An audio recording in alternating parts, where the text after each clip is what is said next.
চলো না, তোমার বাড়ির সবাইকে বলে দিই আমরা বিয়ে করে ফেলেছি। আর কতদিন এভাবে লুকিয়ে রাখবো? আর যে পারি না। কথাটা বলেই হাউমাউ করে কেঁদে দেয় তনু। পাশেই ঠাই হয়ে দাঁড়িয়ে আছে রূপ। এই মুহূর্তে তনুকে ঠিক কি বলবে বুঝতে পারছে না সে। আজ দিয়ে তাদের বিয়ের 93তম দিন পূর্ণ হলো। তনু, আমি বলবো, কিন্তু তারপর। কথাটা শেষ করার আগেই হঠাৎ সিঁড়ি দিয়ে কারো উপরে আসা শব্দ পেয়ে তনু চোখ মুছে রূপের পাশ থেকে সরে গিয়ে ছাদের ওপর পাশে চলে যায়। উদ্দেশ্য হাতে করে আনা কাপড়গুলো মেলতে হবে। এদিকে রূপ সেখানেই ঠাই দাঁড়িয়ে আছে। একটু পরেই ছাদে প্রবেশ করে রূপের বড় ফুপি আঞ্জুয়ারা বানু। রূপকে এই ভর দুপুরে ছাদে দেখে একটু মুচকি হাসেন তিনি। তখন বোধহয় বেলা 2:45। আঞ্জুয়ারা বানু রূপের কাছে গিয়ে গালে মুখে হাত বুলিয়ে জিজ্ঞেস করে, কি রে রূপ, একটু আগেই না তুই খাবার খেলি? এখন আরাম না করে এই ভর দুপুরে ছাদে কি করছিস? এত রোদে তো তোর শরীর খারাপ করবে। কথাটা বলেই পাশে তাকাতে দেখে মেলানো কাপড়ের আড়াল থেকে তনু বেরিয়ে আসে বেজা সপসপে গায়ে। তনুকে দেখেই যেন মেজাজটা খারাপ হয়ে গেল। হ্যাঁ রে তনু, সামান্য কটা কাপড় কেচে এত সময় লাগে? বেলা তো গড়িয়ে গেল। তনু ছোট্ট করে উত্তর দেয়, এই তো হয়ে গেছে মা। আঞ্জুয়ারা আর কোনো কথা বলে না, রূপকে নিয়ে নিচে চলে যায়। রূপ যাবার আগে অবশ্য তনুকে বলে গেছে তাড়াতাড়ি গোসল করে নিতে, এভাবে বেজা গায়ে বেশি সময় থাকলে শরীর খারাপ করবে। রূপ আর আঞ্জুয়ারা চলে যেতেই তনু সেখানে দাঁড়িয়ে আকাশের দিকে তাকায়। ঘন কালো মেঘ তখন সূর্যটাকে একটু একটু করে গ্রাস করছে। সারা আকাশ মেঘে ঢেকে যাচ্ছে, বোধহয় এবার বৃষ্টি নামবে। অতীতে ডুব দেয় তনু। তনুর ভালো নাম তনয়া মির্জা, তবে এটা তার বাবার বাড়ি না, নানা বাড়ি। আঞ্জুয়ারা বানু তার মা, আর রূপ তার বড় মামার একমাত্র ছেলে। আঞ্জুয়ারা বানুরা 3 ভাই বোন। সে মেজ আর রূপের বাবা সবার বড়। ছোট এক ভাই আছে, তবে সে প্রবাসী। তবে তার বউ আর 2 মেয়ে মেঘা আর মিশু এই বাড়িতেই থাকে। বড় মেয়ে মেঘা কলেজে হোস্টেলে আছে, আর তনুর ছোট মামি ছোট মেয়ে মিশুকে নিয়ে বাপের বাড়ি গিয়েছে। এই বাড়ির বর্তমান হর্তাকর্তা আঞ্জুয়ারা বেগম। তাকে সবাই মোটামুটি ভয় পেয়ে চলে। রূপের বাবা রওশন চৌধুরী অনেক বছর আগেই মারা গিয়েছে একটা অ্যাক্সিডেন্টে। আঞ্জু বলতেই তিনি একগাল ভাত বেশি খেতেন। বোনের উপর তার ছিল অগাধ বিশ্বাস আর অসীম ভালোবাসা, তাই ব্যবসা আর পরিবারের সব দায়িত্ব তাকেই দিয়ে গিয়েছে। রওশন চৌধুরী মারা যাওয়ার পর ব্যবসার সব দায়িত্বের সাথে গোটা পরিবারের দায়িত্ব তিনি নিজের কাঁধে তুলে নেন। একা হাতে সামলে নেন এই গোটা পরিবারটাকেই। খুব ছোটবেলায় তনুর বাবাও মারা যায়। তনুর তো ঠিক মনেও নেই কি হয়েছিল তার বাবার। মাও তাকে কিছু বলেনি, তবে জ্ঞান হওয়ার পর থেকে সে এখানেই মানুষ। তবে কোনো এক কারণে তার মা তাকে ভালোবাসে না, একদম ভালোবাসে না। এইসব কথা ভাবতে ভাবতে চোখ দিয়ে জল গড়িয়ে পড়ে মনের অজান্তেই। আজকাল বড্ড কষ্ট হয় তার। এসব ভাবতে ভাবতে গোসল শেষ করে বেরিয়ে আসে। এখন গন্তব্য ড্রয়িং রুম। দুপুর তখন 3:25। দুপুর খাবারটা খেতে হবে। ডাইনিং রুম যাওয়ার পথেই মায়ের ঘরটা পড়ে। তনু মায়ের ঘরটা পার করার সময় কানে ভেসে আসে মায়ের উত্তেজিত কণ্ঠ। কাউকে যেন বেশ ঝাঁঝালো কণ্ঠে উপদেশ দিচ্ছে। যত তাড়াতাড়ি সম্ভব আমার একটা মেয়ে চাই, চৌধুরী বাড়ির জন্য মানানসই মেয়ে, একদম রূপকথা রাজকুমারীর মতো মেয়ে চাই। তনু আর সেখানে দাঁড়ালো না, কিছু একটা মনে করে সেখান থেকে চলে এলো। মা ঠিক কি চাইছে সে খুব বুঝতে পারছে, তবে সে আজও বুঝতে পারল না মা কেন তাকে ভালোবাসে না। এইসব ভাবতে ভাবতে সে কখন চলে এলো টেরই পায়নি। বেশ কিছু সময় অন্যমনস্ক থাকার পর হঠাৎ তার হুঁশ ফিরে এলো কারো ছোঁয়ায়। তনু অনুভব করে কেউ তাকে পেছন থেকে জড়িয়ে ধরছে। তনু ঠিক বুঝতে পেরেছে এটা রূপ। রূপ তনুকে নিজের দিকে ঘুরে নেয়, বেশ আদরে গলায় বলে ওঠে, চুলটা মুছে নে, এভাবে ভেজা চুলে টাওয়েল পেঁচিয়ে রাখলে তো ঠান্ডা লেগে যাবে। আমাকে তো আবার সারা রাত জেগে তোর সেবা যত্ন করতে হবে। আফটার অল 10টা না 5টা না একটা মাত্র বউ। কথাটা বলে রূপ হাসি দেয়। তনুও হাসে, কিন্তু কিছু বলে না। দুপুরের খাবারও তো খাসনি তনয়া, এবার তো শরীর খারাপ করবে। তনু কিছু বলে না। অনেক কিছু বলার ইচ্ছে ছিল, তবে রূপের মুখে তনয়া কথাটা শুনেই সব রাগ যেন পানি হয়ে গেছে। সে ধীর পায়ে এগিয়ে যায় খাবার টেবিলের দিকে। যেতে যেতে একবার মুখ ফিরে তাকায় রূপের দিকে। আচ্ছা রূপ, তুমি কি জানো মা কেন আমায় ভালোবাসে না? আমি কি করেছি বলো তো? রূপ কি বলবে কিছু বুঝে উঠতে পারে না। তনু আর কোনো কথা না বলে চলে এসে ধপ করে বসে পড়ে খাবার টেবিলে। টেবিলে সব খাবার ঢাকা দিয়ে রাখা। সে একটা একটা করে খুলে দেয়। না, তার এখন কিছু খেতে মন চাইছে না। সে আবার সব ঢাকা দিয়ে উঠে যেতে নিলে পেছন থেকে কেউ এসে আবার বসিয়ে দেয়। তনু পেছনে তাকিয়ে দেখে শেফালি বেগম, রূপের মা। তুই কি আমাকে না খাইয়ে মারবে বলে ঠিক করেছিস? কখন থেকে তোর জন্য খাবার নিয়ে বসে আছি বলতো? তুই খাসনি বলে আমিও খেতে পারছি না। আয় একসাথে খাবো। তনু একটা মুচকি এসে আবার খাবার বাড়তে শুরু করে। দুজন একসাথে খেয়ে নেয়। এই গোটা বাড়িতে শেফালি বেগম একমাত্র মানুষ যে তনুকে ভালোবেসে যত্ন নেয়। তনু খাবার খেয়ে তার মামানির গালে ছোট্ট করে চুমু খায়, তারপর হেসে ঘরে চলে যায়। এদিকে আঞ্জুরা বানু বিছায় বেশ গুটি গুটি হয়ে বসে আছে। এ বেশ বুঝতে পারছে তনুর প্রতি রূপের টানটা দিন দিন বাড়ছে। একদিন তো এই টানের জন্য রূপকে বিদেশ পাঠিয়েছিল, কিন্তু এত বছর পরেও সেই টান যেন একটুও কমেনি, বরং বেড়েই চলেছে। তবে ভাইকে দেওয়ার কথা তো তার রাখতেই হবে। বেশ ভাবনা চিন্তা করে আঞ্জুরা বেগম রূপের মাকে ঘরে ডেকে পাঠান। শেফালি বেগম ঘরে আসতেই তার হাতে একটা মেয়ের ছবি হাতে ধরিয়ে দেন। এটা ভাইজানের বন্ধু সেলিম সিকদারের একমাত্র মেয়ে ঝুমার ছবি। মেয়ে বেশ সুন্দরী, তাই না ভাবি? শেফালি বেগম কৌতূহল নিয়ে তাকায় আঞ্জুরা বানুর দিকে। মেয়ের ছবি কেন দেখাচ্ছ বলো তো ননদিনী? আঞ্জুরা বানু ছোট্ট হাসি দিয়ে উত্তর দেয়, আমাদের রূপের সাথে বেশ মানাবে, তাই না বলো? শেফালি বেশ থতমত হয়ে খেয়ে যান। রূপ কি মানবে? কেন মানাবে না? না মানালে আমি মানিয়ে নেব। শেফালি বেগম আর কিছু বলে না, ছোট্ট হাসি দিয়ে উত্তর দিয়ে চলে যায়। তুমি যা ভালো মনে করো। আমি নই ভাবি, ভাইজান। আমি শুধু ভাইজানকে দেওয়া কথা রাখতে চাচ্ছি। আজ তনুর ঘুম থেকে উঠতে বেশ দেরি হয়ে গিয়েছে। তাড়াহুড়া করে না খেয়ে বেরিয়ে আসে বাড়ি থেকে, উদ্দেশ্য যত দ্রুত সম্ভব ভার্সিটিতে যেতে হবে। আজ বেশ গুরুত্বপূর্ণ অ্যাসাইনমেন্ট জমা দিতে হবে। রূপ একবার ভাবে সে গাড়ি দিয়ে তনুকে পৌঁছে দেবে, তবে পরক্ষণে কি একটা ভেবে খাবার টেবিলে ছেড়ে আর ওঠে না, সেখানেই বসে থাকে। এদিকে তনু দ্রুত এসে একটা সিএনজি ডেকে নেয়, কিন্তু কি বিপদ, এই সিএনজি তো অর্ধেক রাস্তায় এসেই খারাপ হয়ে যায়। তনু মাথায় হাত দিয়ে দাঁড়িয়ে পড়ে রাস্তায়। এখন কি হবে, কি করে যাবে সে? রাস্তায় তো আর কোনো গাড়িও নেই। তনু ফোন বার করে রূপকে ফোন দেয়, যাতে সে দ্রুত গাড়ি নিয়ে এসে তনুকে ভার্সিটিতে পৌঁছে দেয়, নয়তো বেশ দেরি হয়ে যাবে। রূপ কল রিসিভ করে। তনু রূপকে কিছু বলতে যাবে, তার আগেই সে খেয়াল করে তার পাশে এসে দাঁড়ায় একটা কালো গাড়ি। জানালার গ্লাস নামাতেই তনু বলে ওঠে, আরে অন্তর ভাইয়া, তুমি এখানে? অন্তর রূপের ছোটবেলার বন্ধু। সেই সুবাদে সে বেশ কয়েকবার রূপের বাড়িতেও এসেছে, তাই সে তনুকে খুব ভালো করেই চেনে। কি ব্যাপার তনয়া, তুমি রাস্তায় একা দাঁড়িয়ে আছো কেন? ক্যাম্পাস যাবে না? 9টা তো বেজে গেল। তনু মুখ কালো করে উত্তর দেয়, একেই তো বের হতে দেরি হয়েছে, তার ওপর দেখো না গাড়িটাও মাঝ রাস্তায় খারাপ হয়ে গেল। অন্তর একগাল হেসে গাড়ির দরজাটা খুলে দেয়। এসো তোমায় পৌঁছে দিই। তনু একটু ইতস্তত বোধ করে। থাক, তোমায় কষ্ট করতে হবে না, একটু পরেই কোনো না কোনো সিএনজি চলেই আসবে। আরে থাকবে কেন, ভয় পেও না তনয়া, আমিও তো তোমার ক্যাম্পাসেই যাব। দুজনের গন্তব্য যখন একই, তখন বাকিটা পথ না হয় একসাথেই চললাম। তনু আর কিছু বলে না, গাড়িতে উঠে পড়ে। এদিকে গোটা সময় যে রূপ লাইনে ছিল তা তনু খেয়ালই করেনি। ফোনের দিকে চোখ পড়তেই তনুর মুখটা কালো হয়ে যায়, তারপর দুম করে তনু লাইনটা কেটে দেয়। রূপ ফোনটা নামিয়ে গাড়ির চাবি নিয়ে বেরিয়ে পড়ে। বাড়ির সবাই অগোচর কাজী অফিসে গিয়ে হুট করে বিয়ে হয়ে যায় তনু রূপের। সেদিন ছিল ঘন বর্ষণের দিন। তনু আর আঞ্জুরা বানুর মাঝে বেশ ঝগড়া চলছিল। তিনি চান তনুকে বিয়ে দিতে নিজের পছন্দের কারোর সাথে, কিন্তু তনু বিয়ে করতে চায় না। সে সরাসরি মাকে জানিয়ে দেয় সে রূপকে ভালোবাসে, মনে প্রাণে ভালোবাসে। তনুর কথা শুনে আঞ্জুরা বানু চোখ মুখ লাল করে তনুকে জানিয়ে দেয় রূপের সাথে তার বিয়ে সে দিবে না, কিছুতেই না।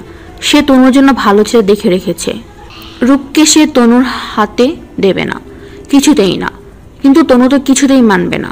এমন পরিস্থিতিতে রূপের মা ডেকে পাঠায় রূপকে। তনুকে ছেলের বউ হিসেবে মানতে তার কোনো সমস্যা নেই।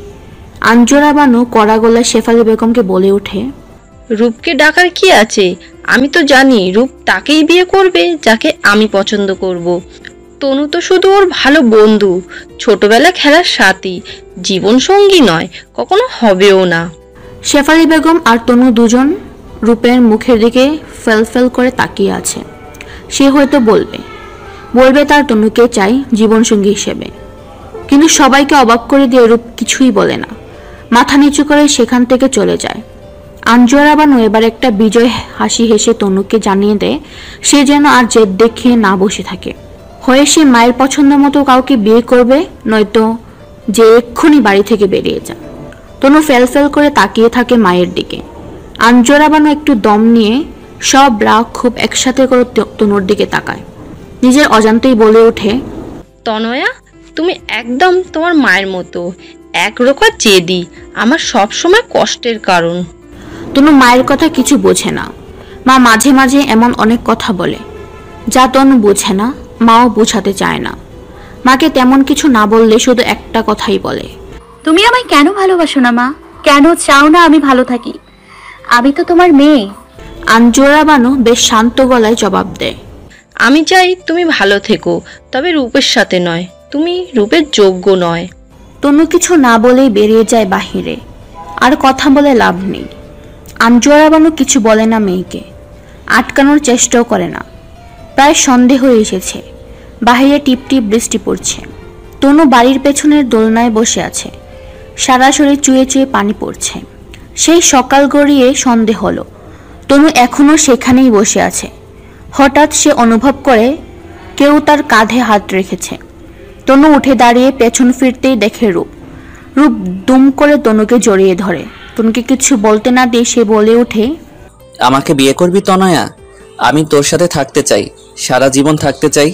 তনু রূপের গালে হাত রেখে রূপকে জিজ্ঞেস করে, আমার ভালোবাসো? রূপ একটু থেমে উত্তর দেয়, তোর ভালোবাসায় যে আমাকে বড্ড পোড়াবে। আমি তো পড়তে চাই না, কিন্তু তনয়া চল বিয়েটা করে ফেলি।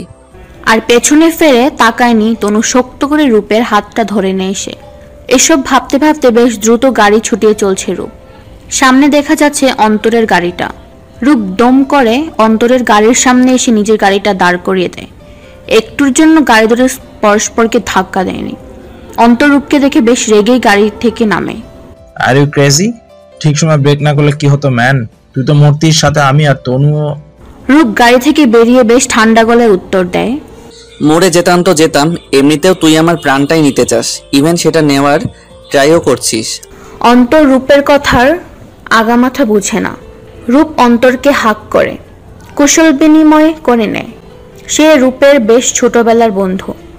অন্তরকে হাক দিয়ে সে তনুর দিকে তাকায়। তনু মনে মনে এমন কিছু একটা আন্দাজ করছিল। তনু গুটিসুটি মেরে গাড়িতে বসে আছে। রূপের তনুর কাছে গিয়ে গাড়ির দরজা খুলে দেয়। আমার সাথে যাবি চল। থাক না, তুমি আবার কেন কষ্ট করবে? আমি আর অন্তর ভাইয়া যাই, আর তো একটুখানি রাস্তা আছে। মাঝে অন্তর বেশ বিরক্তির সাথে বলে ওঠে, আরে আশ্চর্য তো, আমি তনুকে নিয়ে পালিয়ে যাবো নাকি? ক্যাম্পাসেই তো যাবো। তুই কেন যাবি? Surprise bro. রূপ বেশ বিরক্তির সাথে উত্তর দেয়। তোর সারপ্রাইজ তোর কাছে রাখ, আমি চললাম। রূপ কিছুটা রেগে ধমকে দেয় তনুকে, কারণ তনু এখন গাড়ি থেকে বের হচ্ছে না। তনু কিছু না বলে হাসে, শুধু হাসে। অন্তর রূপের কাজে বেশ বিরক্ত হয়। রূপ কেন যে তাকে তনুর আশেপাশে ঘেঁষতে দেয় না তা সে বোঝে না, একদম বোঝে না। সব ভাইয়ারা বোধহয় এমনই হয়। কথা বলে অন্তর মনে মনে হাসে। রূপ আর তনু পাশাপাশি গাড়িতে বসে আছে। রূপ ড্রাইভ করছে আর তনু তাকিয়ে আছে রূপের দিকে। রূপ একরকম বিরক্ত হয়ে তনুকে জিজ্ঞেস করে, কি দেখছিস? ভালোবাসি। কাকে? কি বলো আবার, কাকে? তোমাকে। রূপ কিছু বলে না। কি হলো বলো না একবার, তুমি আমায় ভালোবাসো? তনুর মন খারাপ হয়ে যায়। জন্মের পর থেকে সে রূপকে দেখেছে। সব আকর্ষণ, ভালো লাগা, মন্দ লাগা সবটা রূপকে ঘিরেই ছিল। তবে রূপ কখনো নিজেকে উজাড় করে দেয়নি তনুকে। দুজনেই চুপ। হুট করেই তনু খেয়াল করে রূপ তাকে তার ক্যাম্পাসে নিয়ে যাচ্ছে না। এই রাস্তা তো তার ভার্সিটির রাস্তা নয়। কোথায় যাচ্ছি আমরা? বলবে তো কোথায় যাচ্ছি? ক্লাসে যাব না আমি? আমার তো ইম্পর্টেন্ট। রূপ তনুকে কিছু বলতে না দিয়ে বলে ওঠে, তনয়া, আমি যদি তোকে গোটা পৃথিবীর থেকে আলাদা করে নিজের কাছে রাখতে চাই, তুই কি আসবি আমার সাথে? তনু মুচকি হাসে। রূপের গাড়ি একবারে থামে একটা রেস্টুরেন্টের সামনে। রূপ তনুকে ভেতরে বসিয়ে খাবার অর্ডার করে দেয়। তনু যে সকালে কিছু খায়নি তা তার বেশ মনে আছে। তনু খাবারটা মুখে নেবে, তখনই রূপের ফোনে কল আসে আঞ্জুয়ারা বানুর। রূপ ফোনটা ধরতেই তিনি বেশ উত্তেজিত বলে ওঠে, রূপ, তাড়াতাড়ি বাড়ি চলে আয়, কে এসেছে দেখ, এবার বোধহয় আমার মনের আশা পূর্ণ হবে। রূপ ভ্রু কুচকে প্রশ্ন করে, কে এসেছে মামুনি? এক্ষুনি বাড়ি আয় প্লিজ বাবা, দেরি করিস না। তনু খাবারটা একবার মুখে নিয়ে প্লেটে রেখে দেয়। বাড়ি চলে যাও, আমার কথা ভাবতে হবে না। আমি বন্ধুর বাড়ি চলে যাব। আর হ্যাঁ, আমি একাই চলে যাব, পৌঁছে দিতে হবে না, তাতে দেরি হয়ে যাবে। রূপ শুধু অসহায় দৃষ্টিতে তনুর দিকে তাকিয়ে আছে। তনু রূপকে কিছু না বলে রেস্টুরেন্ট থেকে বেরিয়ে আসে। তার ভীষণ কান্না পাচ্ছে। সে জানতো মায়েরা পৃথিবীর সব সুখ সন্তানকে উজাড় করে ঢেলে দেয়, কিন্তু তার মাঝে শুধু তাকে কষ্টই দিয়ে গেল, শুধুমাত্র কষ্ট। বাড়িতে বিয়ে বিয়ে সাজ, বাড়ি ভর্তি লোকজন। রূপ তখন তনুকে একা একা বন্ধুর বাড়িতে যেতে দেয়নি। একবার সঙ্গে নিয়ে ভার্সিটিতে যায়, অ্যাসাইনমেন্টটা জমা দিয়ে সঙ্গে করে নিয়ে বাড়ি ফেরে। তনু আর রূপ ভেতরে ঢুকতে আঞ্জরা বানু আর তার ছোট চাচি তাদের পথ আটকে দাঁড়ায়। তনু আর রূপ ছোট চাচিকে দেখে বেশ অবাক হয়। তার তো আর বেশি কিছুদিন পর ফেরার কথা ছিল। সে বাপের বাড়ি গিয়েছিল তার বড় ভাইয়ের মেয়ের বিয়ে উপলক্ষে, হঠাৎ আজই ফিরে এলো। তনু আর রূপকে কিছু না বলতে দিয়ে তিনি একা একাই বলে ওঠেন, নিজের বাড়ির বিয়ে দেখে কি আর অন্যের বাড়ির বিয়ে খেয়ে বেড়াবে? আগে তো নিজের সংসারে কাজ সারাবি, পরে না হয় বাবার সংসারের কাজ। তাকে কথার মাঝে থামিয়ে দেয় আঞ্জুয়ারা বানু। ধমকের সুরে বলে ওঠেন, তনুকে ঘরে নিয়ে যা তো, কথা তো পরেও বলা যাবে, আগে তো সব ঠিকঠাক হোক। খাটের ওপর সব রাখা আছে, একটু সাজিয়ে গুছিয়ে নিয়ে আসিস, আর কোনো সমস্যা হলে আমাকে ডাকবি। কথাটা বলেই তিনি রূপকে টেনে নিয়ে যায় ড্রয়িং রুমে, আর তনুকে নিয়ে যায় তার ছোট চাচি। রূপ আর তনু বাড়ির ভেতরে পা দিতেই খেয়াল করে অন্তর এসেছে। অন্তর একা নয়, অন্তরের বাবা মা, বড় ভাই, ভাবি আর সঙ্গে তার দাদিও এসেছে। একরকম অন্তরের গোটা পরিবার উপস্থিত। রূপকে আঞ্জুয়ারা বানু ড্রয়িং রুম তাদের সামনে একটা সোফায় বসতে দেয়। শেফালি বেগম সবাইকে নাস্তা দিচ্ছিল। রূপ একটু অবাক হয়, তবে নিজেকে কিছুটা সামলে নিয়ে অন্তরের বাবা মাকে সালাম দেয়। আসসালামু আলাইকুম আন্টি আঙ্কেল, কেমন আছেন আপনারা? তারা দুজনেই সালাম নেয়। অন্তরের মা বেশ আদুরে কণ্ঠে জবাব দেয়, হ্যাঁ রে রূপ, তুই কি আমাদের ভুলে গেলি? আগে কত আসতিস বলতো, এখন তো খোঁজও নিস না। রূপ ছোট্ট একটা হাসি দিয়ে অন্তরের দাদির পাশে গিয়ে বসে পড়ে। দাদির হাত চেপে ধরে। কি সুইট 16 কেমন আছো? অন্তরের দাদি রূপের গালে মাথায় হাত বুলিয়ে দেয়। তোমার মতো বর ছাড়া কিভাবে ভালো থাকি বলো তো? তাই তোমার মার সাথে কথা বলতে এসেছি। তোমার মা আর মামুনি অনুমতি দিলেই ভাবছি আজই শুভ কাজ সেরে নেব, তোমাকে বিয়ে করে নিয়ে যাব। কি গো বরমহাশয়, তুমি কি রাজি এই বুড়োকে বিয়ে করতে? এবার রূপের সাথে সাথে সবাই হেসে ওঠে। খুব রাজি। তোমার মতো সুইট বউ পেলে রাজি না হয়ে কি পারা যায়? রূপ বেশ সিরিয়াস ভঙ্গিতে অন্তরকে জিজ্ঞেস করে, কিরে অন্তু, হঠাৎ তো এইভাবে, কোনো সমস্যা হয়েছে? অন্তর মুচকি হাসে। কেন, কোনো সমস্যা ফেলে দিলাম নাকি? না তেমন কিছু না, হঠাৎ এভাবে এলি তাই আর কি। বলেছিলাম না সারপ্রাইজ আছে। মানে কিসের সারপ্রাইজ? তুই তো মাঝে মাঝে বোনের প্রোটেক্টিভ ভাই হয়ে যাস, তাই ভাবছিলাম এবার বাইরের লোক থেকে সোজা পার্মানেন্ট লাইসেন্সটা ধারী ঘরের লোক হয়ে যাই, যাতে করে তুই আর মাঝ রাস্তায় হিরো হিরোইনের মাঝে ভিলেন হয়ে না যাস। ওই যাকে বলে কাবাব মে হাড্ডি হ্যায়। কথাটা বলেই সে হেসে ওঠে। আঞ্জুয়ারা বানু মাঝেই বলে ওঠে, আসলে অন্তরের মা বাবা অনেক আগেই অন্তরা তনুর বিয়ের ব্যাপারটা বলেছিল আমায়। তাদের তনুকে বেশ পছন্দ অন্তের জন্যে। আমিও বলেছিলাম আর কয়েকটা দিন যাক। আজকে হঠাৎ আবার বললো, আমিও আর না বললাম না। শুভ কাজে বেশি দেরি করতে নেই। কিন্তু মামনি, রূপ, অন্তরকে তো ছোটবেলা থেকেই দেখছি, চেনা পরিচিত এমন একটা ভালো ছেলে। অন্তর চাকরি পেয়েছে তনুর ভার্সিটিতে। দুইজনের চোখের সামনে থাকবে, মিলমিশও হয়ে হবে না, বলার প্রশ্নই ওঠে না। রূপ কিছু বলতে গিয়েও থেমে যায়। সেখান থেকে উঠে সোজা তনুর রুমে যায়। তনু বিছানায় বসে কাঁদছে, আর রূপের ছোট চাচি বারবার তনুকে বোঝানোর চেষ্টা করছে যাতে সে রাজি হয়ে যায়। এমন গো ধরে না থেকে তাড়াতাড়ি তৈরি হয়ে নেয়। রূপ চাচিকে বাহিরে যেতে বলে। তিনিও সেখান থেকে চলে যান, কারণ সে জানে তনু বাড়িতে কারোর কথা না শুনলেও রূপের কথা ঠিকই শুনবে। ছোট চাচি বের হতেই তনু রূপের বুকে আছড়ে পড়ে। সে কাঁদছে, হাউমাউ করে কাঁদছে। এখন কি হবে? রূপ কিছু বলছে না, চুপ করে আছে। চলো না, আমরা সবাইকে বলে দিই। আমরা তো অলরেডি বিয়ে করেই ফেলেছি। আমি কিভাবে আবার অন্তর ভাইকে বিয়ে করতে পারি? রূপ চুপ করে আছে। তনু আবারও রূপকে জড়িয়ে ধরে, শক্ত করে জড়িয়ে ধরে। আমি তো তোমায় সত্যিকারের ভালোবেসেছি, এভাবে কি করে ভুলে যাব তোমায়? চলো না, পালিয়ে যাই সবকিছু থেকে দূরে। কথার মাঝেই আগমন ঘটে আঞ্জুয়ারা বানুর। তিনি বেশ হুঙ্কারের সাথে তনুকে বলে রূপকে ছেড়ে দেওয়ার জন্য। তনু এখনো রূপকে ধরেই রেখেছে। সে তো কোনো কিছুরই পরোয়া করে না, তার তো শুধু রূপকেই চাই। তবে রূপ নিজেকে সামলে নিয়ে তনুকে নিজের থেকে ছাড়িয়ে এনে আঞ্জুয়ারা বানু রূপকে নিচে যেতে বলে। অন্তরের পরিবারকে সামলাতে হবে, আজ তারা তো এই বাড়ির মেহমান। এইসব খেয়াল রূপকেই রাখতে হবে, কারণ বর্তমানে রূপই এই বাড়ির একমাত্র পুরুষ মানুষ। সব দায়িত্ব তো তাকেই নিতে হবে। রূপ মামনির কথার কোনো প্রতিবাদ করে না, সেখান থেকে চলে যেতে থাকে। তবে যাওয়ার আগে তনুকে বলা তার শেষ কথা ছিল, তনয়া আমায় বিশ্বাস করিস? রূপের কথায় তনুর মুখে হাসি ফুটলে ও আঞ্জুয়ারা বানু বুকটা যেন ধক করে ওঠে। তবে কি রূপ বদলে যাচ্ছে? সব কি তার হাতের বাইরে চলে যাবে? আঞ্জুয়ারা বানুর ভাবনায় ছেদ ঘটে তনু বলে ওঠে, মা, কেন তুমি আমায় ভালোবাসো না? তিনি বেশ বিরক্তের সাথে বলে ওঠে, বারবার এক কথা বলো না তো। যাও, মুখ হাত ধুয়ে আসো। আজ আমি নিজে তোমায় সাজিয়ে দেব। তুমি তো আমারই মেয়ে, আর আমি তোমার মা। আমি রূপকে ভালোবাসি।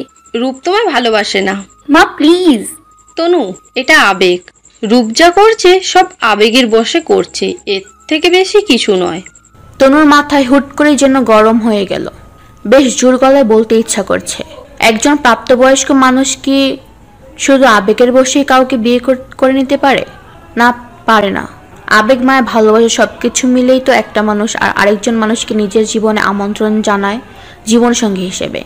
রূপ তাকে নিজের জীবনে জায়গা দিয়েছে, স্ত্রী হিসেবে গ্রহণ করেছে। এটা কি করে শুধু আবেগ হয়? এটা কি ভালোবাসা নয়? তবে তনু কিছু বলতে পারছে না। আঞ্জুয়ারা বানু তনুর এত শত ভাবনার মাঝে বলে ওঠে, কি ভাবছো? রূপ কি কখনো তোমায় নিজের মুখে বলেছে তোমায় ভালোবাসে? না তো। তাহলে? তনু মাথা নিচু করে আছে। সত্যি, রূপ কখনো তাকে বলেনি সে তনুকে ভালোবাসে। তবে সব ভালোবাসার কথা কি মুখ দিয়ে বলতে হয়? তিনি এবার বেশ শান্ত গলায় বলেন, তনয়া, আমি তোমায় বলছি, যাও তৈরি হয়ে নাও। এখানে আমার আর এই পরিবারের সম্মান জড়িয়ে আছে। কোনো সিক্রেট করো না। আমি কথা দিচ্ছি, আজই কোনো সিদ্ধান্ত নেব না। সময় দেবো তোমাকে, নয়তো আমি তোমায় জোর করব। আর তুমি তো জানো রূপ আমার মুখের ওপর কথা বলে না। যাও। তনুকে সাজিয়ে গুছিয়ে নিচে আনা হয়েছে অন্তরের পরিবারের সামনে। তারা অবশ্য তনুকে আগে থেকেই পছন্দ করেন। সবচেয়ে বড় কথা, অন্তর চায় তনুকে, তাতে তার পরিবারেরও কোনো আপত্তি নেই। অন্তরের ভাবি হুট করে তনুর খোপায় কয়েকটা ফুল গুজে দেয়। এগুলো অন্তর এনেছে, সে নিজে দিতে পারবে না বলে ভাবিকে বলেছিল তনুকে দেওয়ার জন্য। রূপ দূরে বসে সব দেখছে, কিন্তু কিছু বলছে না, যেন সে মৌন ব্রত রেখেছে। এবার সেই বিশেষ সময় যখন পাত্রপক্ষ তাদের হবু কন্যাকে রিং পরাবে। এমন সময় দুম করেই রূপ এসে তনুর পাশে বসে। সবাই কিছু বুঝে ওঠার আগেই অন্তরের দাদাকে উদ্দেশ্য করে বলে ওঠে, দেখো তো দিদামণি, তনয়াকে আমার সাথে কেমন মানিয়েছে। সতীন হিসেবে তনুকে পছন্দ হয়েছে তোমার? রূপের এমন কথা সবাই বেশ থতমত হয়ে যায়। অন্তরের দাদি স্লান হেসে উত্তর দেয়, আমি তো সতীনের সংসার করতে পারবো না, তার চেয়ে বরং তনু আমার নাতবই হোক, আর তুমি আমার বর। কথাটা বলেই তিনি উঠে তনুর হাতে বালা পরিয়ে দিতে আসেন। রূপ দাদিকে বাধা দেন। দিদার হাত থেকে বালা নিজের হাতে নেয়। এগুলো তনুর জন্য নয়, যত্ন করে রেখে দাও ভবিষ্যতের জন্য, কারো জন্য। দিদা বেশ অবাক হয়ে প্রশ্ন করে, মানে? মানে আমার বউকে আমার সামনে বিয়ে দিতে চাইছো? তুমি তো দেখছি খুব হিংসুটে। সতীন বিদায় করে নতুন পন্থা নাকি এটা? কথাটা বলেই রূপ তনুর হাতটা নিজের দুই হাতের মধ্যে মুষ্টিবদ্ধ করে নেয়। এই বিয়ে হবে না দিদা, প্লিজ।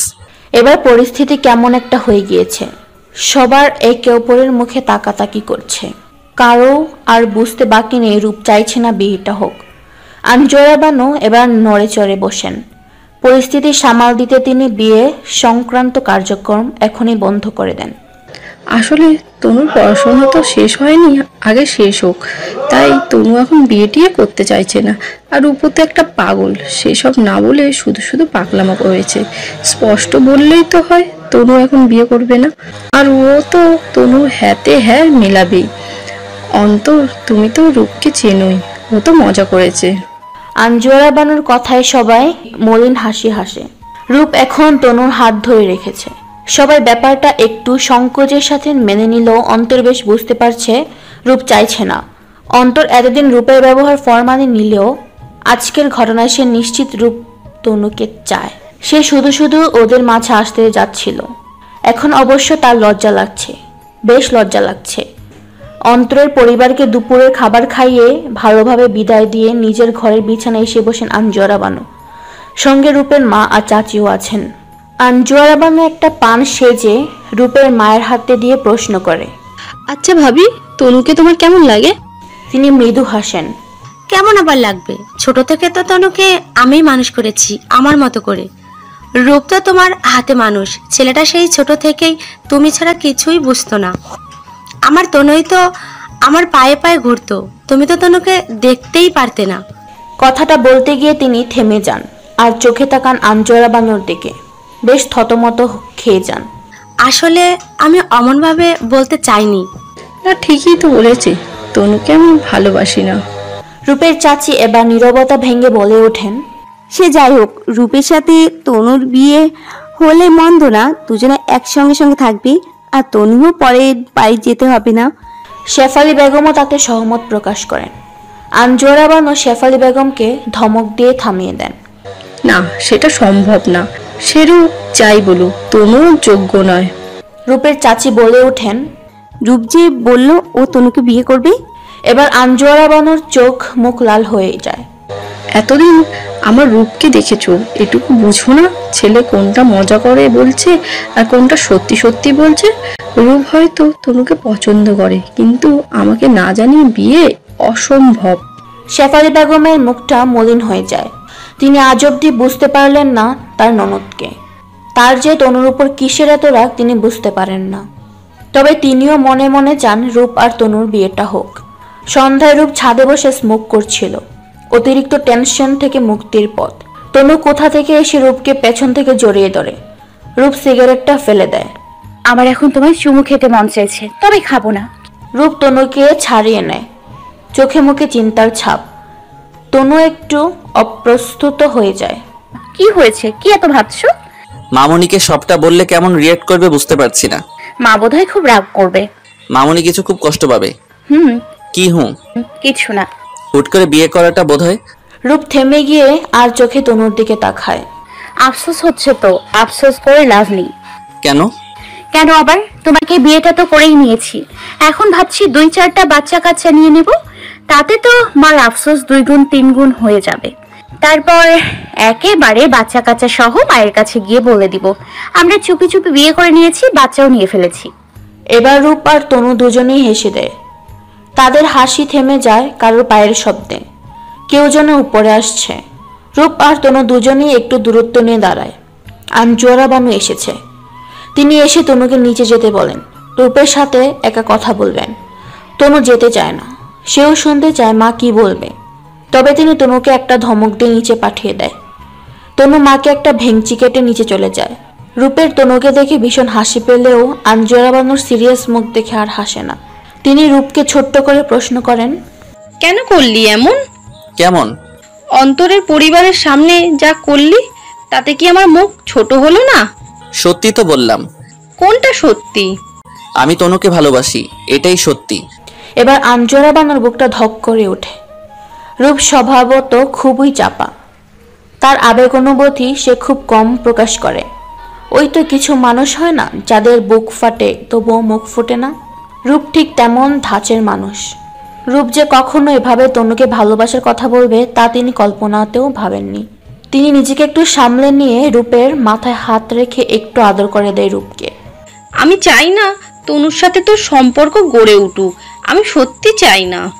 আমি তনুকে বিয়ে করেছি মামনি। রূপের এমন কথাতেও তিনি কোনো রিয়াক্ট করেন না। বেশ শান্ত গলায় রূপকে বলে, আমি জানি তুমি এমন কিছু করবে না, তোমাকে আমি জানি, চিনি, বুঝি। তনুকে নিয়ে অনেক কমপ্লিকেশন আছে, তুমি ওর সাথে ভালো থাকবে না রূপ। মামনি প্লিজ। তোমার বাবাও কখনো চায়নি তনুর সাথে তোমার বিয়ে হোক। তনুর রক্তে দোষ আছে, সে তোমার যোগ্য নয়, কোনোভাবেই নয়। তোমার বাবাকে দেওয়া কথা আমাকে রাখতে হবে। তোমার বাবাকে কথা দিয়েছিলাম, আমি মরা পরেও শান্তি পাবো না। এমন কিছু করো না বাবা। রূপ আর কিছু বলতে পারছে না। তিনিও আর কিছু বলেন না, নিচে চলে আসেন। তনু আড়াল থেকে বেরিয়ে আসে। সে তখন লুকিয়ে ছিল দেওয়ালের আড়ালে। তনু ছুটে এসে রূপকে জড়িয়ে ধরে। এক্ষুনি হসপিটালে যাব, চলো। কেন? হাসপাতালে কেন? শরীর খারাপ লাগছে? আরে না, রক্ত পরীক্ষা করাতে। তাতে বোঝা যাবে আমার রক্তে কোনো ইনফেকশন আছে কিনা, যেটা তোমার কাছে পার হতে পারে। ধ্যাত, চলো না, মা তো এই ভয়েই তোমাকে আমার থেকে দূরে দূরে। তনয়া, আমার বিশ্বাস করিস? করিস না? করি তো। একটা কথা মনে রাখবি, এই পৃথিবীর সব থেকে খারাপ পরিস্থিতিও যদি কখনো তোর জীবনে আসে, সেই পরিস্থিতিতেও আমি তোর সাথে আছি। কখনো ভেঙে পড়বি না। তুমি কত বদলে গেছো। কি? এই যে কত ভালোবাসছো আমায়, আগে বাসতে না। একবার বলো ভালোবাসি। রূপ চুপ করে আছে। বলবে না? বেশ, বলতে হবে না। এরই মাঝে তনু ডাক পড়ে। শেফালি বেগম ডাকছে। নিচে তনু ছুটতে ছুটতে নিচে চলে যায়, আর কিছু বলে না। রূপ ছাদের রেলিং ধরে দাঁড়িয়ে ভাবতে থাকে মামুনির বলা কথাগুলো। মামুনি যে কথাগুলো প্রথমবার বলেছে এমনটা নয়, এর আগেও বলেছে। আঞ্জুয়ারা বানু যখনই তনুর প্রতি রূপের দুর্বলতা অনুভব করত, তখনই তাকে বাধা দিত, বারবার করে বাধা দিত। কিন্তু প্রত্যেক বাধা যেন তনুর প্রতি রূপের আবেগ অনুভূতিগুলোকে আরো তীব্র করে তোলে। ওই যে হিউম্যান সাইকোলজি, মানুষ নিষিদ্ধ জিনিসের প্রতি আরো বেশি করে আকর্ষণ অনুভব করতে থাকে। রূপও তার ব্যতিক্রম নয়। তনু নিজে এসে দেখেন শেফালি বেগম খাবার টেবিল গুছিয়ে রেখেছে। তনু সেখানে এসে তিনি তনুকে বলেন আদা দিয়ে কড়া করে চা বানাতে। খুব করে মাথা ধরেছে। তনুর হাতে চা না খেলে এখন তার চলবেই না। তনু রান্নাঘরে যাওয়ার সময় চোখে পড়ে টেবিলের ঝুড়িতে থাকা চমচ কমলা লেবুর দিকে। তনু তার হাত থেকে নিয়ে নেয়। এটা তো আমিই খাবো, তাহলে আমার যমজ বাচ্চা হবে। আচ্ছা, বাচ্চা হলে দুজনেই আমার মতো হবে নাকি রূপের মতো? নিজে নিজে বলে নিজেই জিহ্বায় কামড় দিয়ে রান্নাঘরে চলে যায়। এদিকে তনু কিছু না বলে হাসতে থাকেন। রূপ পকেট থেকে ফোন বের করে অন্তরকে ফোন দেয়। 2 বার রিং হওয়ার পর অন্তর কল রিসিভ করে। রূপকে এক নাগারে কয়েকটা গালি দিয়ে নেয়, তারপর শান্ত হয়ে প্রশ্ন করে, এবার বল কি চাই তোর? গালি দেওয়া শেষ? কি চাই তাই বল। ক্রাশ তো ভাগিয়ে নিলি। দেখা করতে চাই। কি দরকার? হেল্প লাগবে তোর? পারবো না। ভার্সিটি ক্যাম্পাসে আয়, দেখা করি। পারবো না। তুই না আমার বন্ধু? অন্তর আর রূপ সামনাসামনি বসে আছে কফি নিয়ে। অন্তর বেশ কড়া গলায় বলে ওঠে, 7 দিনের মধ্যে আমার জন্য মেয়ে খুঁজে না দিলে তুই আমার বন্ধু না। পরে আর বন্ধুত্বের দোহাই দিতে পারবি না। রূপ দাঁত কেলিয়ে জবাব দেয়, মেয়ে দিয়ে কি করবি? প্রেম করব, বিয়ে করব ভেবেছিলাম। তনুকে নিয়ে সুইডেনে যাব হানিমুনে। শালা তুই সব আশায় পানি ঢেলে দিলি। কল্পনাও করিস না। তাহলে শুধু পানি না, কেরোসিন ঢেলে আগুন লাগিয়ে দিব। ওকে, করছি না। অলরেডি বুকে যে আগুন লাগিয়েছি সেটা আগে নেভানোর ব্যবস্থা কর। এবার মেয়ে খুঁজে দে, বিয়ে করব। রূপ পকেট থেকে ফোন বার করে একটা মেয়ের ছবি আর নাম্বার ধরিয়ে দেয়। মামুনি দেখতে বলেছিল, পটিয়ে ফেল। আমি পৌঁছানোর আগে বিয়ে করে নে, নয়তো দেখা গেল তুই চিরকুমারী থেকে গেলি। কথাটা বলে রূপ হাসতে শুরু করে। অন্তর দাঁত কটমট করতে করতে বলে, এই জন্য ডেকেছিস? আরে না, মজা করছিলাম। আচ্ছা অন্তু, তোদের ভার্সিটিতে সায়েন্স ল্যাব আছে না? আমার কিছু দরকার ছিল, হেল্প করতে পারবি? আরে গবেট, আমি কি সায়েন্সের টিচার নাকি? সায়েন্সের সও জানি না, কি হেল্প করব? তাতে কি, টিচার তো। আমার হেল্প চাই মানে চাই। কেমনে কি করবি তা তুই জানিস। কিন্তু হেল্পটা কি? রূপের কপালে বিন্দু বিন্দু ঘাম ঝরছে। কলেজ ক্যান্টিন থেকে বার হতেই রূপ আর অন্তর মুখোমুখি হয়। তনু এক বন্ধুর সাথে ক্যান্টিনে ঢুকছে। রূপকে দেখে তনুর মুখটা যতটা ঝলমলে হয়ে উঠেছিল, অন্তরকে দেখে ততটাই মলিন হয়ে ওঠে। লজ্জায় মাথা নিচু করে নেয়। অন্তর ব্যাপারটা বুঝতে পেরে নিজেও লজ্জা পায়, সেখান থেকে চলে যায়। অন্তর চলে যাওয়ার পর তনু রূপের কাছে আছে। আমার বর কি আমাকে চোখে হারাচ্ছে? না তো, আমি তো আজকাল বউ ছাড়া পৃথিবীর সবকিছু চোখে দেখি। তো কি চাই এখানে? আমার যমজ বাচ্চা চাই। ছি, কি নোংরা। যমজ কমলালেবু খেলে তো আর যমজ বাচ্চা হয় না। বাচ্চার জন্য আগে বাচ্চার বাবাকে লাগে। ছি, কি নোংরা। তনু রূপকে মুখ ভেচি করে সেখান থেকে চলে যায়। রূপ চলে যায় অন্তরের পেছন পেছন। কাজটা খুব জরুরি। সন্ধ্যায় আঞ্জুরা বানু একা একা ঘরে বসে আছে। আজ ঘরের আলোটাও জ্বালায়নি। তনু ঘরে এসে অন্ধকার হাতের লাইটটা জ্বালিয়ে দেয়। তুমি ঘর এমন অন্ধকার করে রেখেছো কেন মা? ভালো লাগছে না। তোমার কি মন খারাপ মা? কি চাই তোর? চা করেছি তোমার জন্য, খাবে না? আদা দিয়ে মশলা চা বানিয়েছি, নাও। তিনি আর কিছু বলেন না। তনু মায়ের পাশে বেড সাইড টেবিলটাতে চায়ের কাপ রেখে দেয়। তনু চলে যেতে নিলে তিনি তনুকে পেছন থেকে ডাক দেয়। তনু, এখানে বস। মার হঠাৎ এমন আধুরে কণ্ঠ শুনে তনু বেশ খুশি হয়। একরকম ছুটে গিয়ে মায়ের কাছে বসে। তনু, জানিস আজকে তোর বাবার জন্মদিন। তোর বাবা বেঁচে থাকলে আজকে আমাকে বাইরে নিয়ে যেত ফুচকা খেতে। তনু হাত দিয়ে মাথা চুলকায়। কই, জানি না তো, তুমিও তো কখনো বলনি বাবার জন্মদিন। দিনটা খুব স্পেশাল ছিল একটা সময়। এখন নেই। তিনি তনুর দিকে তাকান। তুই দেখতে বাবার মতো হলেও স্বভাবগুলো একদম মায়ের মতো হয়েছে। চঞ্চল, জেদি, একগুঁয়ের সঙ্গে কৌতূহলী। তনু অবাক হয়ে বলে, কই মা, তুমি তো শান্ত, ভীষণ শান্ত। আঞ্জুয়ারা বানু নিজেকে সামলে নেন। তোর বাবা একটা সময় আমাকে খুব ভালোবাসতো। তোর বাবা এখানে এসেছিল তোর নানা ভাইয়ের কাছে। তোর নানা ভাইয়ের অফিসে চাকরি করত। তারপর ভালো লাগা, ভালোবাসা, আমাদের বিয়ে। বড় ভাইজান অবশ্য বিয়েটা একবারের বিপক্ষে ছিল। আমি তো তোর মধ্যে জেদি ছিলাম। সবার বিপক্ষে গিয়ে তোর বাবাকে বিয়ে করেছিলাম। তনু মুচকি হেসে উত্তর দেয়, তারপর আমাকে পেয়ে বড় মামাও হয়তো খুশি হয়ে যায়। তারপর তুই নোস, তারপর আমার ব্যর্থতা। আমি কেন নই? গল্পে তো এমনটাই হয়। জীবন গল্প নয়, পৃথিবীর সবচাইতে কষ্টের মুহূর্তগুলো হলো ভালোবাসার মানুষের কাছে হওয়া অবহেলার সময়গুলো। আর সেই সময়টাই তো তুই। আঞ্জুয়ারা বানু তনুকে চলে যেতে বলেন। তনু আলো নিভিয়ে নিচে চলে আসে।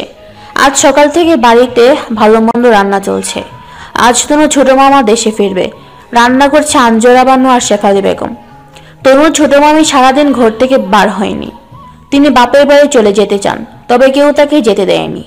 তনু আজ অবধি ছোট মামা আর ছোট মামির সম্পর্কটা বুঝে উঠতে পারে না। স্বাভাবিক স্বামী স্ত্রীর সম্পর্ক তো মনে হয় না। সন্ধ্যে নাগাদ তিনি বাড়ি ফিরে আসেন। রূপের ছোট চাচা সাফায়েত স্বভাবত বেশ শান্ত, খুব কম কথা বলেন। বাড়ির সবাই তার আসাতে বেশ খুশি হয়।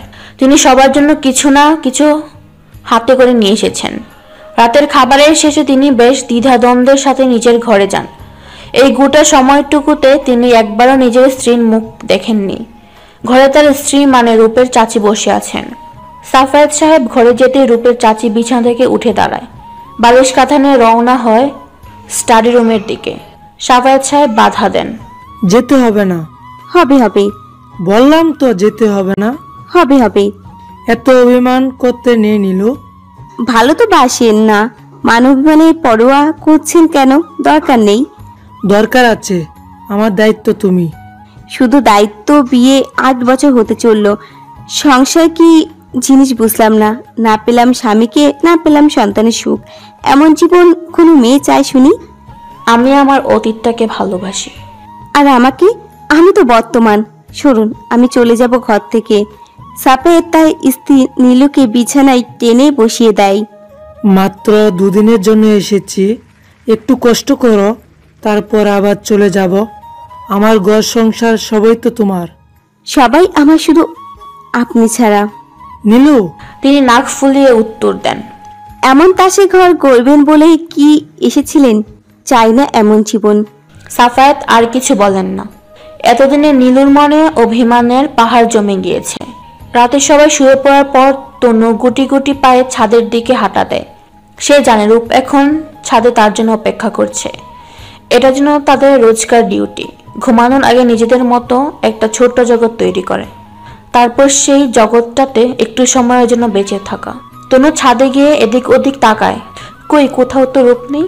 এপাশ ওপাশ খোঁজাখুঁজি করে, অন্ধকারের মাঝে দেখতে পাচ্ছি না ঠিক মতো, তাই আলো জ্বালাতে হবে বলে পেছন ফিরতেই রূপ তনুকে জড়িয়ে ধরে।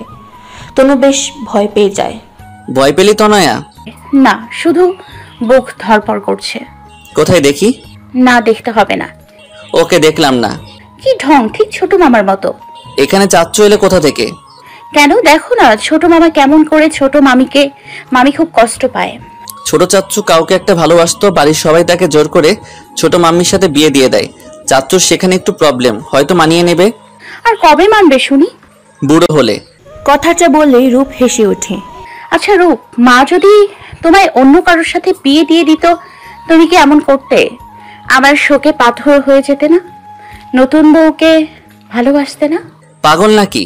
বিয়ের পর দিনই বউয়ের সাথে ঠিক করতাম কয়টা বাচ্চা নেব, আর বিয়ের দিন ঠিক করতাম হানিমুনে কোথায় যাওয়া যায়। তোকে তো আমার মনেও পড়তো না। রূপের বাচ্চা? বাচ্চা হয়নি তো এখনো হবে। হ্যাঁ তনু, আমি কিন্তু আজকে স্মোক করিনি, তুই চাইলে আমাকে চুমু খেতে পারিস। বারান্দায় রেলিং ধরে দাঁড়িয়েছিলেন একটি মেয়ে। লাফ দেওয়ার প্রস্তুতি নিচ্ছিলেন তিনি। ঠিক যখন লাফ দিতে যাবেন তখনই কেউ যেন তার হাতটা টেনে ধরে। তিনি বেশ বিরক্ত নিয়ে পেছন ফিরে তাকান। একটা লম্বা শ্যামবর্ণের ছেলে তার হাত ধরে আছে। তিনি বেশ বিরক্তির সাথে বলে ওঠেন, আপনি কি চাই? ছাড়ুন, আমি লাফ দিব। জীবনের প্রথম চাকরির ইন্টারভিউ দেওয়ার জন্য বসে আছে তন্ময়। গ্রামের সহজ সরল সাদামাটা ছেলে তন্ময়। কলেজের এক পরিচিত টিচার রেফারেন্সে এত দূরে আসা। চাকরিটা তার প্রয়োজন। তন্ময় ওয়েটিং রুমে বসে বসে অপেক্ষা করছিল তার ডাক পড়ার। এমন সময় হঠাৎ করেই একটা মেয়ে ছুটে এসে দুম করে তাকে প্রশ্ন করে বসে, আচ্ছা শুনুন, 5 তলা থেকে লাফ দিয়ে কি মরে যাওয়া যায়? তন্ময় মেয়েটার দিকে তাকায়, পা থেকে মাথা পর্যন্ত চোখ বোলায়। মেয়েটা কান্নাকাটি করে নাক মুখ লাল করে ফেলেছে। দৌড়িয়ে আসার জন্য এখনো হাঁপাচ্ছিল মেয়েটি। তিনি একটু মাথা চুলকে উত্তর দেয়, হ্যাঁ যাই তো। 5 তলা কেন, 3 তলা থেকে লাফিয়ে পড়লেও মারা যাওয়া সম্ভব, যদি হায়াত না থাকে তো। মেয়েটা একটা ঢুক গেলে আবারও প্রশ্ন করে, কোনোভাবে বেঁচে যাব না তো? ধরুন একটা হাত ভেঙে বেঁচে গেলাম বা পা ভেঙে বেঁচে গেলাম। তন্ময় একটু বিরক্ত হয়। মেয়েটা আবারও নিজে থেকেই বলে ওঠে, আসলে আমি মরতে চাচ্ছি। আপাতত ওই বারান্দা থেকে লাপানোটাই সহজ বলে মনে হচ্ছে। কথাটা বলেই তিনি খোলা বারান্দার দিকে চলে যান। তন্ময় প্রথমে মজা হিসেবে নিলেও মেয়েটির কর্মকাণ্ড তার ভালো ঠেকছে না। মেয়েটি যখন লাফ দেবে তার আগেই তন্ময় তার হাত চেপে ধরে। মেয়েটা ছিল আঞ্জরা বানু, তনুর মা, আর তন্ময় তনুর বাবা। এটাই ছিল তনুর বাবা মায়ের প্রথম পরিচয়। তন্ময় আঞ্জরা বানুকে ধরে নিয়ে বসায় একটা চেয়ারে। একটু সংকোচের সাথে প্রশ্ন করে, আপনি মরতে চান কেন? তিনি একটা বড় নিঃশ্বাস নিয়ে বলে ওঠে, প্রেমে ছ্যাঁকা খেয়েছেন কখনো? খেলে বুঝতেন কেমন লাগে। মানে? আজকে আমার বাবার সাথে আমার প্রেমিকের পরিচয় করানোর কথা ছিল। কত কি করে বাবাকে রাজি করিয়েছিলাম, অথচ একটু আগেই খোঁজ নিয়ে জানতে পারি সে আজকে একটা বিয়ে করেছে। এবার বলুন, আমার কি বেঁচে থাকা উচিত? আহ, কি লজ্জা! বাবার কাছে মুখ দেখাবো কিভাবে? তন্ময় বেশ জোরে জোরে হেসে ওঠে। ও, এই জন্য মরতে চান? হতা নয় তো কি, আমি বাবাকে এই মুখ কি করে দেখাবো? দেখতে হবে না, মাস্ক পরে নিন, তাহলেই তো হয়। আঞ্জরা বোকার মতো তাকিয়ে থাকে। আমি ব্যর্থ। না, আপনি অনেক লাকি, তাই তো এমন একজন মানুষের হাত থেকে বেঁচে গেলেন। তাই নাকি? যান, বাড়ি চলে যান, এইসব চিন্তা বাদ দিয়ে। আঞ্জরা বানু উঠে দাঁড়ান। এমনিতেও তার সুইসাইড করার মতো সাহস ছিল না, তারপর ফ্রিতে মোটিভেশন পেয়ে বেশ ভালো লাগছে। আঞ্জরা উঠে দাঁড়ায়, তন্ময়কে উদ্দেশ্য করে বলে, আপনি কে? এখানে কি করছেন? হাতের ফাইলটা লক্ষ্য করে নিচ থেকেই বলে ওঠে, চাকরি করতে এসেছেন? এখন আপনি বাড়ি চলে যান। আঞ্জরা তন্ময়ের হাত থেকে ফাইলটা নিজের কাছে নিয়ে নেয়। তারপর তন্ময়কে উদ্দেশ্য করে বলে, আপনি আমায় হেল্প করেছেন, আমিও আপনার হেল্প করব। কথাটা বলে তন্ময়ের হাতে একটা ফোন নম্বর দিয়ে ছুট লাগায়। তন্ময় এদিক সেদিক দেখেও আর মেয়েটিকে খুঁজে পায় না। তন্ময় বেশ ঘাবড়ে যায়। ফাইলটাতে তার সব সার্টিফিকেটগুলো আছে, একজন মানুষের সারা জীবনের সম্বল। তন্ময় এদিক সেদিক খোঁজাখুঁজি করে। বেশ অনেকক্ষণ খোঁজাখুঁজির পরেও মেয়েটির দেখা পায় না। হুট করেই তার মনে পড়ে মেয়েটি তো তাকে একটা নাম্বার দিয়েছিল। তন্ময় পকেট থেকে ফোন বার করে নাম্বারটাতে ডায়াল করে। না, ফোনটা তুলছে না। তন্ময়ের কপালে বিন্দু বিন্দু ঘাম জমেছে। চিন্তায় সে ঘামতে শুরু করেছে। না জানে কোন ফাঁদে পড়ল সে। এইসব ছাইপাশ চিন্তা করতেই হাতের ফোনটা বেজে ওঠে। সেই নাম্বার থেকে ফোন এসেছে। তন্ময় ফোনটা রিসিভ করে বেশ রাগারাগি করতে থাকলো। অপর পাশ থেকে আঞ্জরা বানু তন্ময়কে শান্ত হতে বলে ইন্টারভিউ রুমে ডেকে পাঠায়। তন্ময় সেখানে গিয়ে তো অবাক, মেয়েটি সেখানেও। ইন্টারভিউ রুমে গিয়ে তন্ময় প্রথম পরিচিত হয় আঞ্জরা বানুর সাথে। সে ছিল এই অফিসের মালিকের একমাত্র মেয়ে। পরিচয় পালা আস্তে ধীরে বাড়তে থাকে। একটু একটু করে দুজনেই তলিয়ে যায় ভালোবাসার সমুদ্রে। আঞ্জুয়ারা আর তন্ময়ের সম্পর্কটা প্রথমে কেউ মানতে না চাইলেও পরে সবাই মেনে নেয়। গড়ে ওঠে তাদের একটি সুখের সংসার। এইসব এত শত কথা ভাবতে ভাবতে আঞ্জুয়ারা বানুর চোখে জল আসেছে। সুখ তো আর সবার কপালে সহ্য হয় না, তার কপালেও সহ্য হয়নি। সকাল সকাল তনুর ডাক পড়ে ছোট মামার ঘরে। সাফায়াত সাহেবের ডাক পেয়ে তনু ছুটে লাগায়। সাফায়াত সাহেবের সাথে তনুর খুব কম কথা হয়েছে। তিনি তো জীবনের বেশিরভাগ সময় একা একা কাটিয়েছেন। তনুর মামার ঘরে যেতেই তিনি তনুকে নিজের কাছে বসিয়ে দেন। তনুর হাতে একটা প্যাকেট আর কিছু চকলেট দিয়ে বলেন, এটা আমার ভাগ্নির জন্য। তনু বেশ খুশি খুশি মনে সেটা হাতে নিয়ে উঠতে নিলে তিনি তনুর হাতে একটা সোনার চেইন ধরিয়ে দিয়ে বলে, এটা এই বাড়ির একমাত্র বউয়ের জন্য। তনু এবার বেশ বড়সড় রকম ধাক্কা খায়। এটা ছোট্ট ঢোক গেলে প্রশ্ন করে, বউ মানে? বউ মানে আমাদের রূপের বউ। তনুর মনের মধ্যে লজ্জা আর ভয় দুটিই কাজ করছে। তিনি তনুকে শান্ত করে বলেন, আমি সব জানি, ভয় পাস না। আমি শুধু চাই তোরা সুখে থাক। যে আগুনে আমি পুড়ছি সেই আগুনে যেন তোদেরকে ছুঁতে না পারে। তোর মাকে রাজি করানোর দায়িত্ব আমার। তনু চুপচাপ মামার কথা শুনছিল, মনে মনে খুশিও হচ্ছিল। সাফায়াত সাহেব তার খুশিতে ফোড়ন কেটে বলে, যাও রূপকে ডেকে দাও। কেন, ওকেও গিফট দেবেন? তনু হেসে উত্তর দেয়, দেব, যাও ডেকে দাও। অন্তর বারবার রূপকে ফোন করছে, বেশ চিন্তিত দেখাচ্ছে তাকে। রূপ ফোনটা রিসিভ করতেই ওপাশ থেকে অন্তর বেশ উত্তেজিত হয়ে রূপকে বলে ওঠে, রিপোর্ট তো চলে এসেছে, তারা বলেছে শুধু 28% ম্যাচ করেছে, যার অর্থ নেগেটিভ। রূপ একটা বড় নিঃশ্বাস নেয়। এরই মাঝে তনু আসে রূপের ঘরে। তনুকে দেখে রূপ ফোনটা কান থেকে নামিয়ে রাখে। তনু একটু সন্দেহের দৃষ্টিতে তাকায় রূপের দিকে। কার সাথে কথা বলছো শুনি? তোর সতীনের সাথে। কি বলবি বল। ছোট মামা ডাকছে, চলে এসো। রূপ, আমি আবারও বলছি, তনুর সাথে আমি তোমার বিয়ে দেব না। বারবার একই কথা বলে আমায় বাধ্য করো না কোনো কঠিন কোনো সিদ্ধান্ত নিতে। এতটুকু কথা বলেই আঞ্জুয়ারা বানু বসার ঘর থেকে উঠে নিজের ঘরে চলে যান। রূপ আর সাফায়াত সাহেব সেখানেই বসে আছেন। তনু আর রূপের বিয়েটা ইনডাইরেক্টলি সাফায়াত সাহেবের উদ্যোগেই হয়েছিল। সেদিন মামুনির আর তনুর কথোপকথনের পর রূপ বাড়ি থেকে বার হয়ে তার ছোট চাচা সাফায়াত সাহেবকে কল করেন, সবটা জানান তাকে।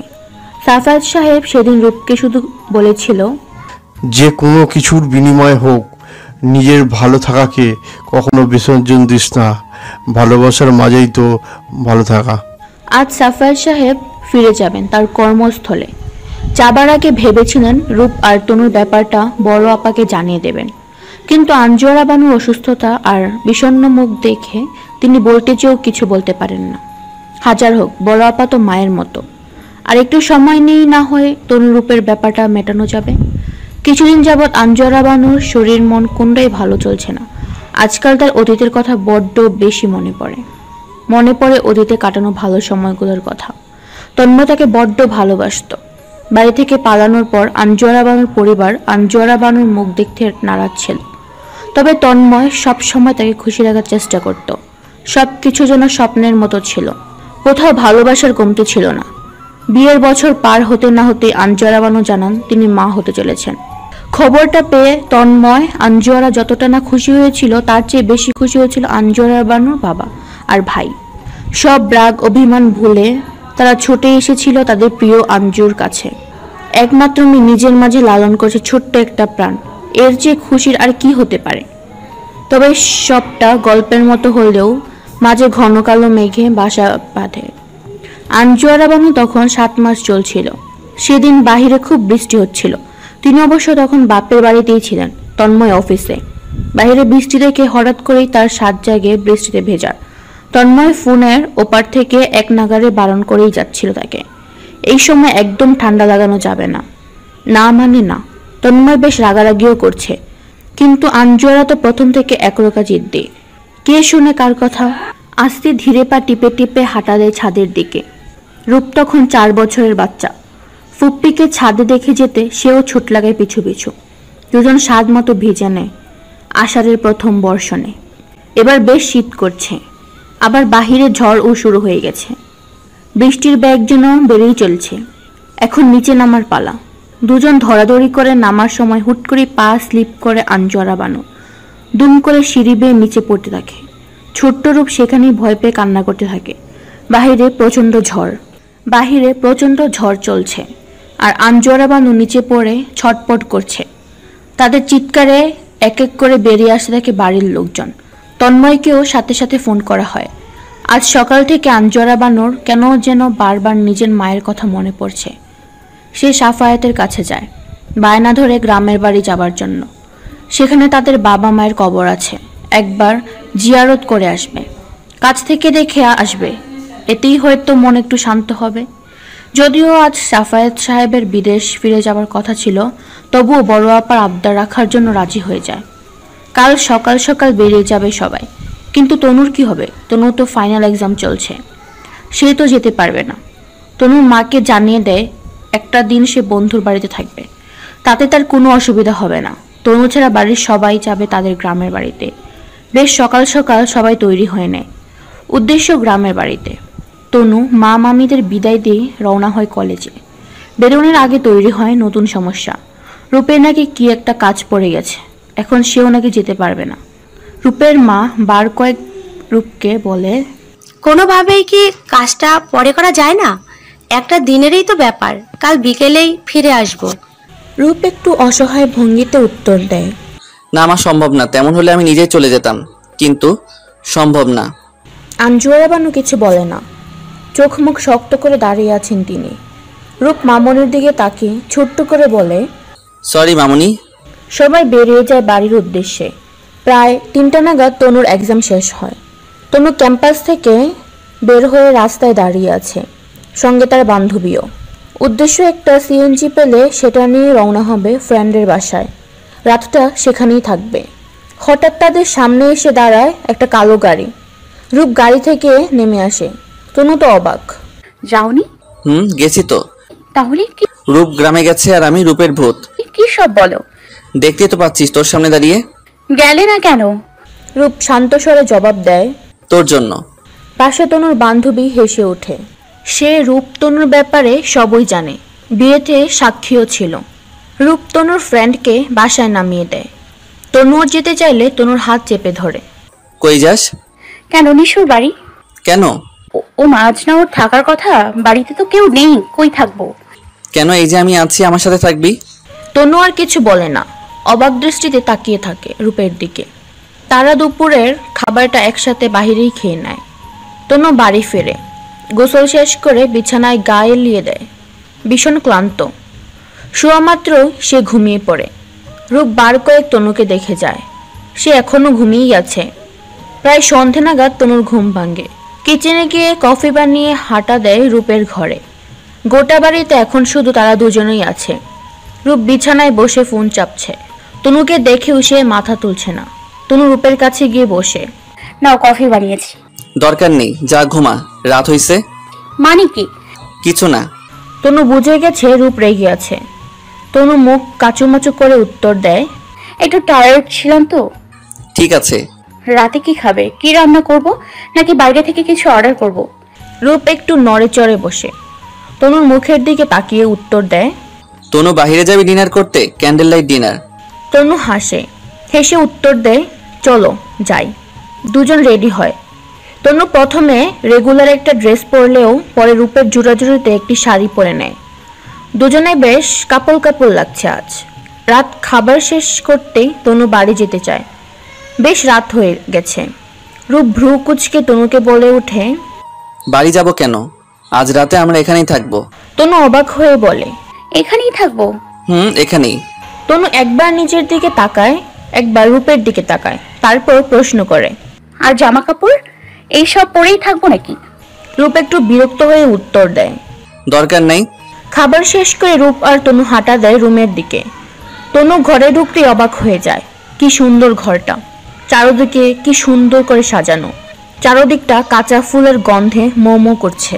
কিন্তু 1 মিনিট, তনু কিছু একটা মনে পড়তে রূপের দিকে চোখ বড় বড় করে তাকায়। রূপ লজ্জায় মাথা নিচু করে দাঁড়িয়ে আছে। তনু সকাল সকাল রূপকে না জানিয়ে একা একা বাড়ি ফিরে আসে। মনে তার একরাশ অভিমান জমে রয়েছে। রূপ তখন ঘুমিয়েছিল। তনু কিছুক্ষণ রূপের ঘুমন্ত মুখের দিকে তাকিয়ে থাকে, তারপর হুড়মুড় করেই সেখান থেকে বেরিয়ে বাড়ি ফিরে আসে। বাড়ি এসে ফ্রেশ হয়ে নেয়, তারপর রওনা হয় ভার্সিটির উদ্দেশ্যে। তনু বাড়ি থেকে বের হওয়ার জন্য পা বাড়াতেই আগমন ঘটে আঞ্জুয়ারা বানু সহ পরিবারের সবার। তনু মাকে দেখে একরকম চমকে যায়। তিনি তনুকে দেখে একরকম রাগি চোখে তাকান তনুর দিকে, কপালে তার চিন্তার ভাঁজ। এত সকালে বাড়িতে কি করছো? তুমি বন্ধুর বাড়ি যাওনি? রাতে কোথায় ছিলে? রূপ কোথায়? তনু একটা দীর্ঘ নিঃশ্বাস নেয়, তারপর মাকে শান্ত গলায় বলে, রাতে বাড়িতে ছিলাম না, কিছুক্ষণ আগে ফিরেছি, রূপ বাড়িতে নেই। আঞ্জুয়ারা বানু একটি স্বস্তির নিঃশ্বাস ফেলে। আসলে রাতে রূপকে নিয়ে খুব বাজে একটা স্বপ্ন দেখেছি, তাই ভোর হতে না হতেই রওনা হয়ে গিয়েছি। আঞ্জুয়ারা বানু কথার মাঝে শেফালি বেগম ফোরন কেটে বলে, ননদিনের ওইটাকে ভোর বলে না, মাঝরাত বলে। মাঝরাতে সবাইকে ডেকে নিয়ে বাড়ি এসেছো, তোমার যেন তরেই সয় না। বাপরে বাপ। তনু আর কথা বাড়ায় না, রওনা হয়ে যায় ভার্সিটির উদ্দেশ্যে। তনুর মুখটা কেমন থমথমে হয়ে আছে। ব্যাপারটার দিকে সবাই খেয়াল না করলেও আঞ্জুয়ারা বানু ঠিকই খেয়াল করেছে। তবে কি রূপের সাথে কিছু হয়েছে?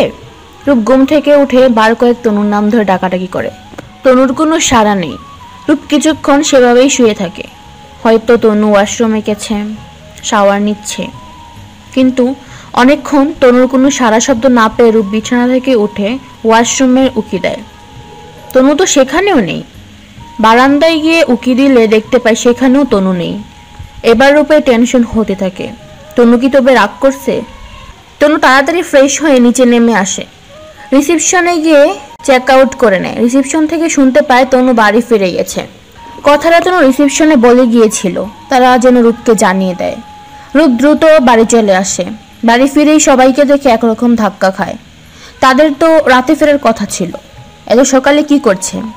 তাদের অনাকাঙ্ক্ষিত ফিরে আসা রূপের ভালো না লাগলেও মুখে একটা কৃত্রিম হাসি আনে। মামনিকে জড়িয়ে ধরে। এত তাড়াতাড়ি ফিরে এলে যে? তুমি ঠিক আছো তো আব্বা?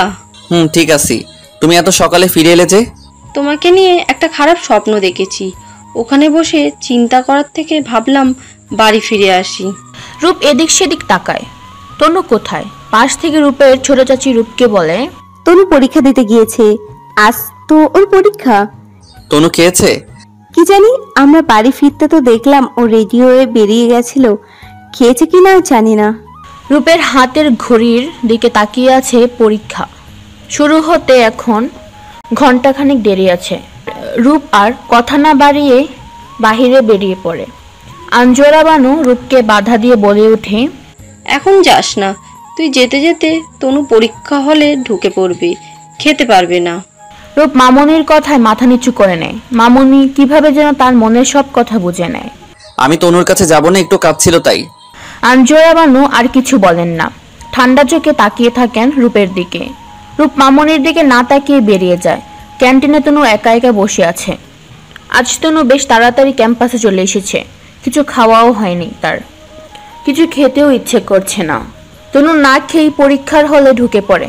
কাল রূপের সাথে বেশ খানিকটা সময় কাটানো হয়েছে, তেমন একটা পড়াশোনাও করা হয়নি। তনু পরীক্ষা শেষ করে বার হতেই দেখে রূপ দাঁড়িয়ে আছে। তনু রূপের কাছে গিয়ে দাঁড়ায়। কেন এসছো? তোমাকে নিতে।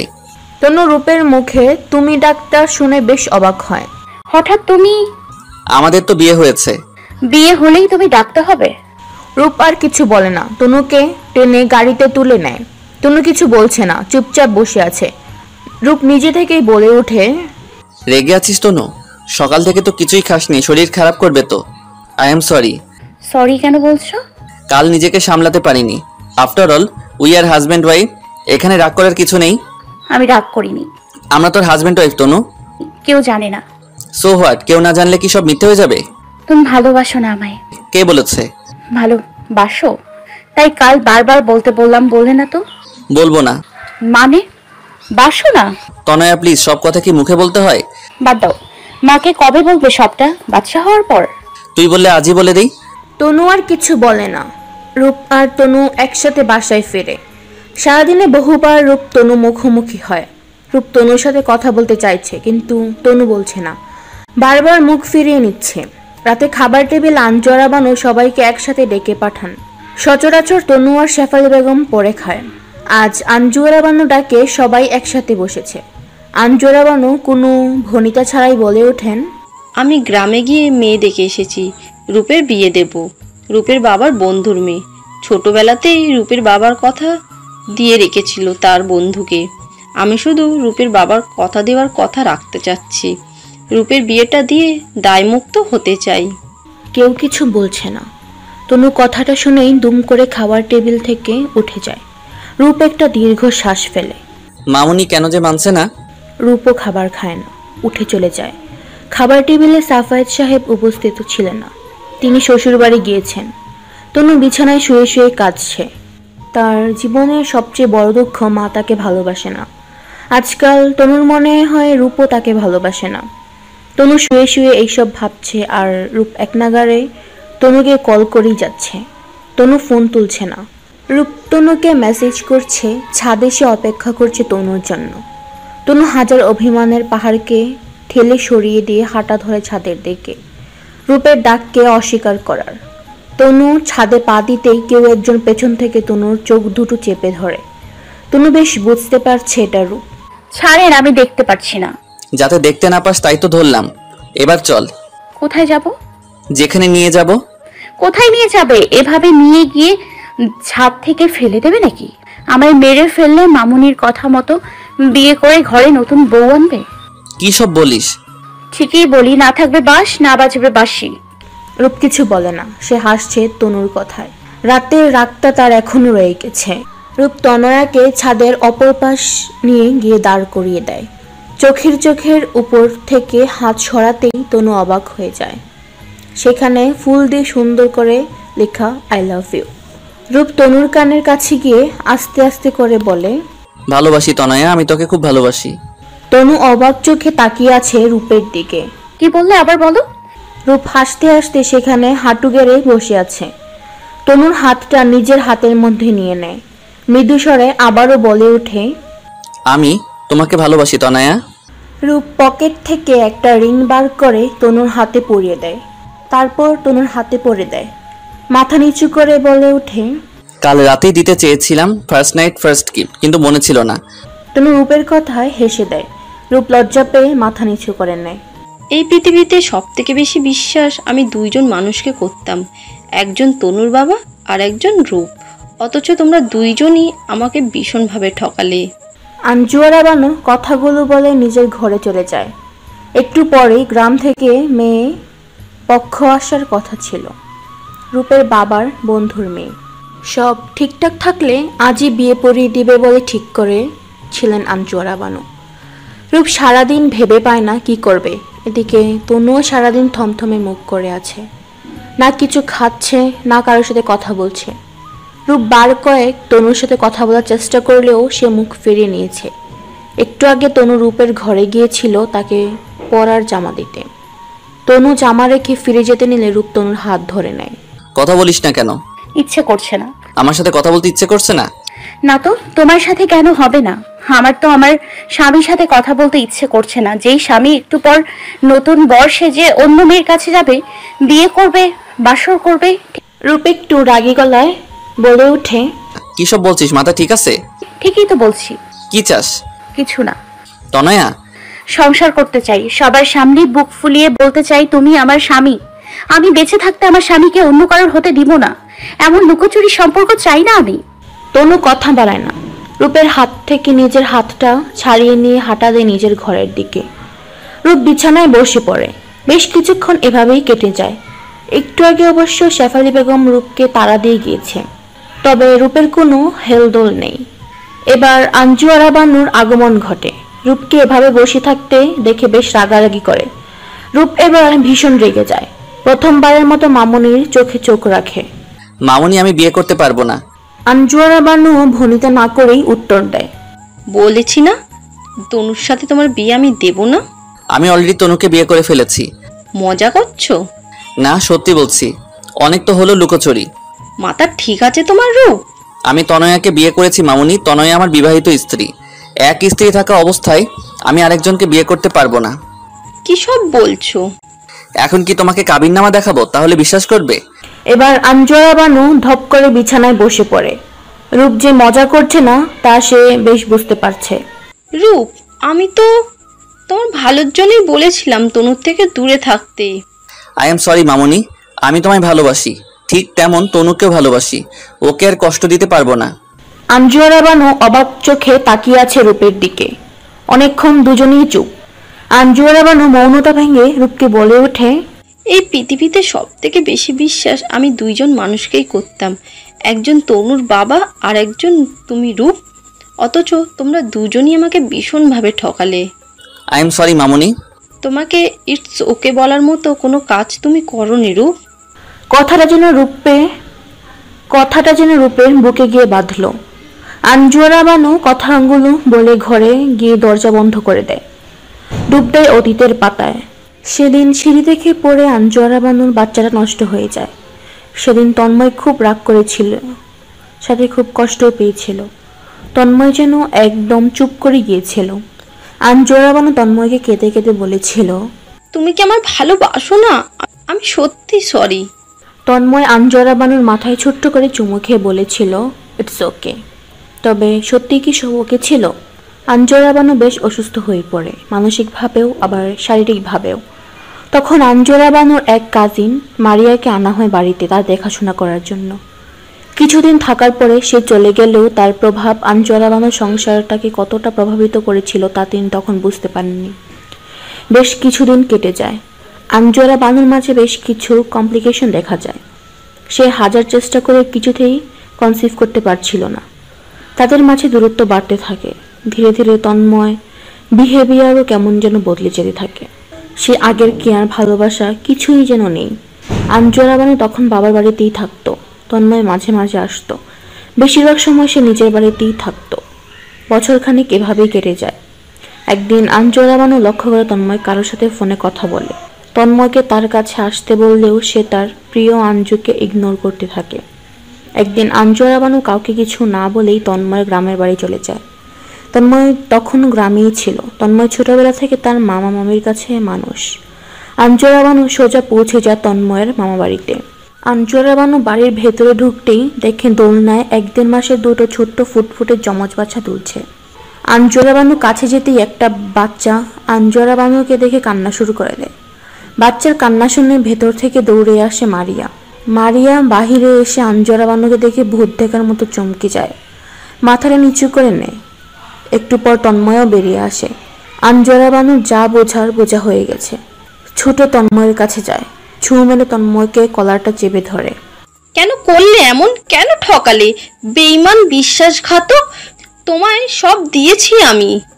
তন্ময় আঞ্জুরা বানুর হাতটা নিজের হাতের মধ্যে চেপে ধরে ছোট্ট করে বলে ওঠে, সরি তাঞ্জু, আমি শুধু বাবা হতে চেয়েছি, যা তুমি দিতে পারোনি। তোমার চাওয়াটাই সব? আমার ভালোবাসা তার কি কোনো দাম নেই? তন্ময় কিছু বলে না, মাথা নিচু করে আঞ্জুরা বানুর হাতটা মুখের কাছে নিয়ে ছোট্ট করে চুমু খায়। আঞ্জুরা বানু হাতটা ছাড়িয়ে নেয়। মারিয়ার কাছে গিয়ে গাল বরাবর একটা ঠাটিয়ে চড় মারে। প্রচন্ড আগে মারিয়ার গলা চেপে ধরে। কেন করলি এমন? আমি তো তোকে আমার দুঃসময়ের বন্ধু ভেবেছিলাম, তুই তো আমার সুসময়ের কাল হয়ে দাঁড়ালি। ততক্ষণে গোটা বাড়ির লোকজন জড়ো হয়ে গিয়েছে। মারিয়াকে আঞ্জুরা বানুর কাছ থেকে সরিয়ে নেয় তন্ময়ের মামি। তন্ময়ের মামি বর্জ্যের মতো গর্জে ওঠে আঞ্জুরা বানুর উপর। কি ভেবেছোটা কি তুমি? বাজা মেয়ে মানুষ, একটা বাচ্চার জন্ম দিতে পারো না আর এসেছো কোমর দেখাতে? অনেক দেখেছি তোমার তেজ। আমার ছেলের বউ আর নাতনিদের দিকে চোখ তুলেও তাকাবে না বলে দিলাম। বেরিয়ে যাও বাড়ি থেকে। আঞ্জুরা বানু সেখানেই বসে হাউমাউ করে কান্না করতে থাকে। তন্ময় যেন সেখানেই জমে গিয়েছে। একটু পর আঞ্জুরা বানু নিজেকে সামলে নেয়। তন্ময় তার কাছে এসেছে, হাত ধরে ওঠানোর চেষ্টা করছে। আঞ্জুরা বানু তন্ময়ের হাত সরিয়ে নেয়, চোখ মুখ শক্ত করে উঠে দাঁড়ায়। তারপর কোনো কথা না বলেই সেখান থেকে বেরিয়ে যেতে থাকে। তন্ময় পেছন থেকে দাঁড়িয়ে বলে ওঠে, তাই আই এম সরি তাঞ্জু, আমি শুধু বাবা হতে চেয়েছিলাম। আঞ্জুরা বানু হাসে, সব কষ্ট চেপে নিয়ে উত্তর দেয়, হয়েছে তো, দেখো তুমি এই দুইটা ছোট ফুটফুটো মেয়ের বাবা। তোমার ইচ্ছে পূরণ হয়েছে। তনয়, স্ত্রী সন্তান নিয়ে সুখে থাকো। আমাকে ভুলে যাও, আমার ছায়াও আর তুমি দেখতে পাবে না। দূরে মারিয়া দাঁড়িয়ে হাত জোর করে ক্ষমা চাইতে থাকে বোনের কাছে। আঞ্জুরা বানু তাকেও হাসি মুখে উত্তর দেয়, তোর কোনো দোষ নেই, দোষ তো আমার ভিত্তিহীন তাসের ঘর তৈরি করেছিলাম, সামান্য ঝড়ে ভেঙে গেছে। তনয়, আমি বাজা নই, তুমি একটু অপেক্ষা করতে পারতে, হয়তো সবটা ঠিক হয়ে যেত। আঞ্জুরা বানু আর এক মুহূর্ত সেখানে দাঁড়ায় না, সোজা বাড়ি চলে আসে। আঞ্জুরা বানু এখন 2 মাসের অন্তঃসত্ত্বা ছিল, তবে ব্যাপারটা সে তন্ময়কে জানায় না। বাড়ি এসে তন্ময় মারিয়া এইসব কাণ্ড সে বাবা আর ভাইদের জানায়। সব শুনে রূপের বাবা পারলে তন্ময়কে সেখানেই পুঁতে ফেলবে, এমন একটা অবস্থা আঞ্জুরা বানু স্পষ্টভাবে জানিয়ে দেয় তন্ময়ের কোনো ক্ষতি করতে চাইলে তারা বোনের মরা মুখ দেখবে। তন্ময় বার কয়েক আঞ্জুরা বানুর সাথে দেখা করতে চাইলেও সে দেখা করেনি। সব যেন সেখানেই থমকে যায়। এত মানসিক চাপ আর ধকল আঞ্জুরা বানু সহ্য করতে পারে না। এই বাচ্চাটাও মিসক্যারেজ হয়ে যায়। আঞ্জুরা বানুর জীবনটা যেন সেখানেই থমকে যায়। তবে তার অন্ধকার জীবনে একটু আলো ছিল রূপ। ভাইয়ের একমাত্র ছেলে হওয়ায় আঞ্জুরা বানু রূপকে প্রচণ্ড ভালোবাসত। তবে এইসব ঘটনার পর যেন রূপের প্রতি তার ভালোবাসা কয়েক গুণ বেড়ে যায়। রূপ তার একাকী অন্ধকার জীবনে একটু আলো।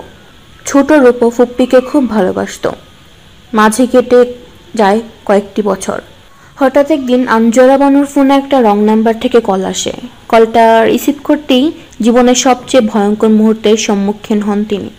একবার আসবে প্লিজ, শেষবারের মতো। আমার তোমার কাছে ক্ষমা চাওয়ার আছে, নয়তো আমি মরেও শান্তি পাবো না।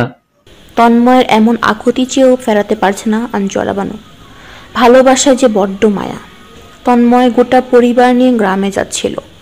তার মামা গত রাতে হার্ট অ্যাটাক করে মারা যান। নিজের বলতে তন্ময়ের মামা আর মামি ছাড়া আর কেউ নেই। খবর পাওয়া মাত্র তন্ময় ভোর রাতে রওনা হয়ে যায় গোটা পরিবার নিয়ে। তন্ময় একাই যেতে চেয়েছিল, কিন্তু মারিয়া জোর করায় তাকেও নিয়ে যায়। হাইওয়ে ক্রস করতে যেতেই গাড়ি নিয়ন্ত্রণে হারিয়ে ধাক্কা খায় এক চলন্ত ট্রাকের সাথে। ঘটনাস্থল থেকে 4 জনকে শিফট করা হয় হাসপাতালে। একজনের স্পট ডেড আর তন্ময়ের মাথায় আঘাত লেগেছে, ইন্টারনাল ব্লিডিং হচ্ছে প্রচুর, হয়তো বেশিক্ষণ বাঁচবে না। হাসপাতাল থেকে তন্ময় আঞ্জুরা বানুকে ফোন করে। খবর পাওয়া মাত্র তিনি কিছু চিন্তা না করে হাসপাতালে রওনা হয়ে যান। হাসপাতালে পৌঁছে দেখে তন্ময় একটা বেঞ্চে বসে আছে। আঞ্জুরা বানুকে দেখে হাউমাউ করে কাঁদতে থাকে। তন্ময়ের মাথায় ব্যান্ডেজ করা। আঞ্জুরা বানু বেশ উদ্বিগ্ন কণ্ঠে প্রশ্ন করে, সব ঠিক আছে তো? আঞ্জুরা বানুকে দেখে তন্ময় বেশ শান্ত হয়ে বসে থাকে, কোনো হেলদোল নাই। আঞ্জুরা বানু আবারও প্রশ্ন করে, তুমি ঠিক আছো তনয়? তন্ময় আঞ্জুরা বানুর দিকে তাকায়। তন্ময়ের এমন ঠান্ডা দৃষ্টি আঞ্জুরা বানুকে কখনো দেখেনি। তন্ময় বলতে শুরু করে, আমার বাবা আমায় কখনো ভালোবাসেনি তাঞ্জু। মাকে তার পছন্দ হয়নি। দাদু জোর করে বাবাকে মায়ের সাথে বিয়ে দিয়েছিল।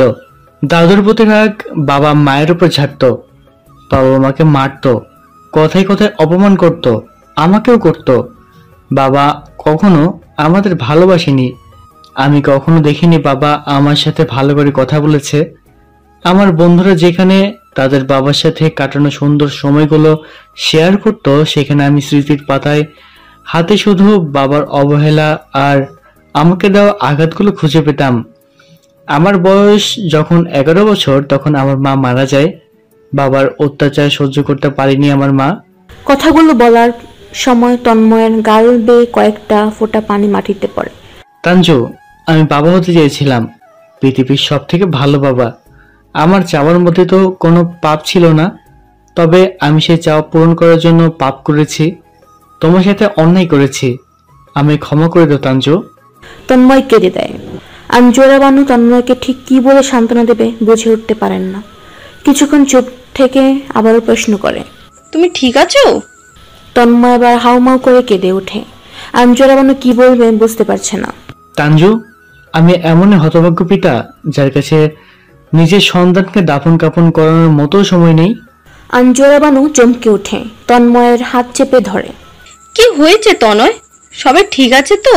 তন্ময় একটা ঢুক গেলে। আমার এক মেয়ের লাশ ভিতরে আছে, আর এক মেয়ে আইসিইউতে আছে। বাঁচবে কিনা তা ঠিক নেই। মারিয়াও আইসিইউতে আছে, আর আমি। তুমি ঠিক আছো? তাঞ্জু, আমার কাছে বড় জোর 20 থেকে 30 মিনিট সময় আছে। আঞ্জুয়ারা বানু কিছু বলতে চাইলে তন্ময় তাকে থামিয়ে দেয়। আমি এক হতভাগ্য পিতা যে নিজের হাতে নিজের মেয়ের লাশ বই নিয়ে এসেছি। আমার কাছে সময় নেই আমার মেয়ের দাফন করণের মতো। আমার কি সত্যি এত বড় শাস্তি প্রাপ্য ছিল? আমি তোমায় অভিশাপ দেইনি তনয়। আমি জানি তোমার মন অনেক বড়। পাপ করেছি আমি, শাস্তি তো পেতেই হবে।